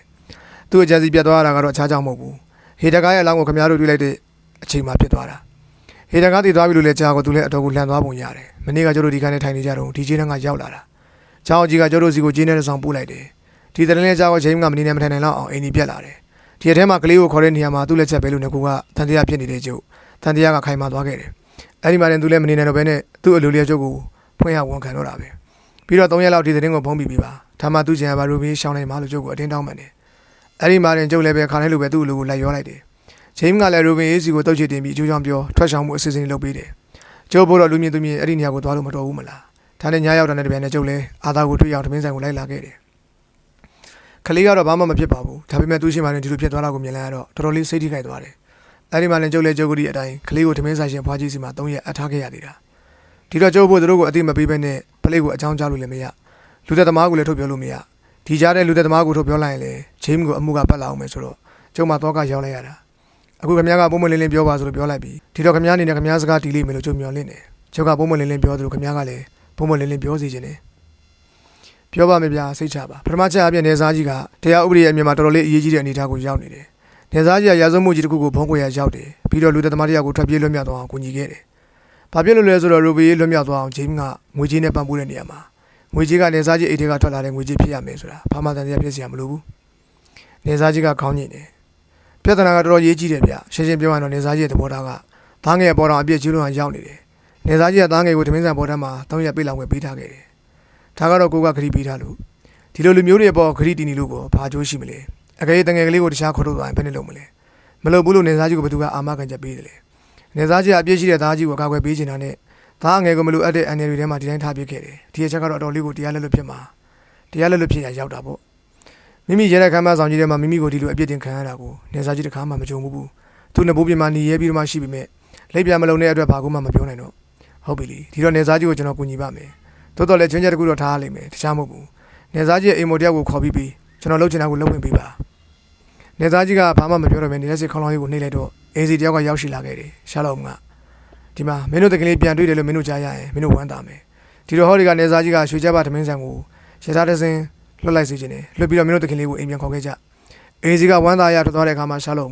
ကဲအနာဂတ်ကိုသိကြအောင်လှုပ်ပြီးမှအတိတ်ကိုဘွားခတ်နိုင်မယ်ဗျကျွန်တော်ကဆိုရအမှုထမ်းမဟုတ်ပါဘူးဒီတော့တရားဥပဒေရဖြစ်တယ်ဆိုရင်ကျွန်တော်အနေနဲ့ကျွန်တော်သိသမျှတွေကိုဘာဖြစ်လို့ထုတ်ဖို့ပြောနေရမှာလဲရိုဘင်းနဲ့ပတ်သက်လို့တော့ကျွန်တော်ဘာမှမပြောလို့ဘူးသူ့ကိုကြိုးစင်ကစောင့်နေတယ်သူ့ကိုကယ်ဖို့လည်းကျွန်တော်လုပ်ပေးလိမ့်မယ်မဟုတ်ဘူးရုံးတော်မှာအစဉ်သူကဘာတွေဖော်ပြောမလဲဆိုတော့ကျွန်တော်လည်းမပြောနိုင်ဘူး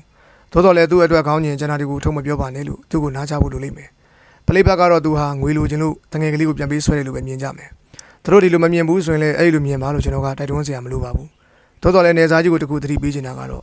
ဂျိမ်းမွိုင်လ်ဒါကိုနေစားကြီးစီမှာဆက်ထားအောင်မယ်ဆိုရင်နောက်မှတိတဲ့ဆိုတဲ့မပွဲမရတွေဖြစ်လာနိုင်တယ်ဆိုတာလောက်ကိုတော့သတိပေးခြင်းတယ်ကျွန်တော်နားလည်ပါတယ်မစ္စတာဒါကြောင့်သူ့ကိုဩစတြေးလျပို့ပြီးသူ့အလုပ်ကိုင်းနဲ့သူကောင်းကောင်းမွန်မွန်နေအောင်စီစဉ်ပြီးပါပြီဒါလို့ဆိုရင်နေစားကြီးတို့အိမ်တော်ကြီးအဆင်မပြေဖြစ်ရတာကလည်းသူ့ကြောင့်လူနေစားကြီးပြောလဲစားရှိနေတော့နေစားကတော့ကြီးနဲ့ပတ်သက်တဲ့နေစားကြီးအမားတွေကိုလည်းပြင်သင့်တယ်လို့ကျွန်တော်အကြံပေးခြင်းတယ်အဆင်မပြေခဲ့ပဲနဲ့အဆက်ပြတ်ခဲ့ရတာတွေကိုလည်းပြေပုံးကချပြီးတရားနဲ့တရားပြောပြောရှင်းရှင်းတင်းတင်းမြတ်မြတ်နေသင့်တယ်လို့အကြံပေးခြင်းပါတယ်ဒါကိုလည်းကျွန်တော်စီစဉ်ပြီးပါပြီဒီနေ့မနက်ပဲနေစားကတော့ကြီးစီကိုကျွန်တော်စာရေးအကြောင်းကြားလိုက်ပြီရှာလော့ကထိုင်ရကထားလို့ခေါင်းပါပြီလေဒီလိုဆိုတော့ကျွန်တော်တို့အင်္ဂလန်မြောက်ပိုင်းကိုလာကြိုးနှက်ပြီးတာပေါ့အခုတော့ကျွန်တော်စိတ်ထဲမှာအားလုံးကရှင်းလင်းသွားပြီကျွန်တော်စိတ်ထဲမှာမရှင်းတဲ့အချက်ကလေးတစ်ချက်ပဲချန်မာတော့တယ်ရိုဘင်ဆိုတဲ့လူကသူ့မြင်းတွေကိုတန်ခွာရိုက်ပြီးနွားချီကအထုလုပ်ထားတယ်ဒီလိုကြံမျိုးကိုသူကဘယ်ကရတယ်လဲဂျိမ်းမွိုင်လ်ဒါစီကရတယ်မလားနေစားကြီးကအလွန်အံ့ဩသွားတဲ့အတန်ကြာစကားမပြောနိုင်မနဲ့စဉ်းစားနေတယ်ဒီနောက်တကားတစ်ချက်ကိုဖွင့်လိုက်ပြီးဖျားလိုက်လို့ခင်းကျင်းထားတဲ့အခန်းကြီးတစ်ခုတွေကိုကျွန်တော်တို့ကိုခေါ်သွားတယ်အခန်းထဲကိုရောက်တော့ထောင်းထောင်းမှရှိတဲ့မန်သေးတာကြီးတစ်ခုနားကိုခေါ်သွားပြီးအောက်မှာရေးထိုးထားတဲ့စာတမ်းတွေကိုပြသတယ်ဤခွာများကိုဟိုရနက်စီရဲတိုက်ကျုံကြီးတွေမှာဒိုးပေါ်ရရှိခြင်းဖြစ်သည်ဤခွာများမှာမြင်းများအတွက်အသုံးပြုရန်ဖြစ်သည်တို့ရတွင်နောက်မှလိုက်လာသူများမျက်စိလင်းသားစီရန်အတွက်အလဲတင်ခွာကိုခွဲ၍နွားခွာကဲ့သို့ပြုလုပ်ထားခြင်းဖြစ်သည်ဤခွာတို့မှာအလဲကဲလောက်ကဟိုရနက်စီမူကြီးမကြီးများစစ်တရမှာအသုံးပြုသည့်ပစ္စည်းများဖြစ်သူယူဆရသည်ရှာလော့ကတက်တာကိုပွင့်ပြီးလက်ကိုစရေးဆွလိုက်လို့ထန်ခွာကိုတိုးကြည့်လိုက်တယ်မကြခင်ကမှပေးချန်ခဲ့ရတူတဲ့ရှော့ဆက်တွေကိုလက်ပေါ်မှာတွေ့ရတယ်ဒီနောက်တက်တာကိုပြန်ပေးရင်ကကျေးဇူးပါပဲဗျာအင်္ဂလိပ်မြောက်ပိုင်းကိုလာရမှာကျွန်တော်အဖို့ဒုတိယစိတ်ဝင်စားစရာကောင်းတဲ့ပစ္စည်းပါပဲပထမပစ္စည်းကဘာလဲဗျာရှာလောကချက်လက်မှတ်ကိုခောက်ပြီးမတ်စုစာအုပ်ကြားထဲကိုတေးချသွားညက်တယ်ဒီနောက်ချက်လက်မှတ်ထည့်ထားတဲ့စာအုပ်ကလေးကိုတူတူရပွက်သက်ပြီးအတွင်းအိတ်ထဲကိုထိုးတယ်ကကျုပ်ကဆင်းရဲသားလေးဗျာလို့ပြောလိုက်ပါတော့တယ်ဝတ္ထုကလေးကတော့ပြီးဆုံးသွားပါပြီဒီကနေ့တင်ဆက်တဲ့ဝတ္ထုကလေးကတော့စာရေးဆရာကြီးမြတ်တန်းတဲ့ဘာသာပြန်ရေးသားထားတဲ့ရှာလောပြန်လာပြီးဆိုတဲ့ဝတ္ထုကလေးကိုအပိုင်း9အနေနဲ့တင်ဆက်ခဲ့တာပါ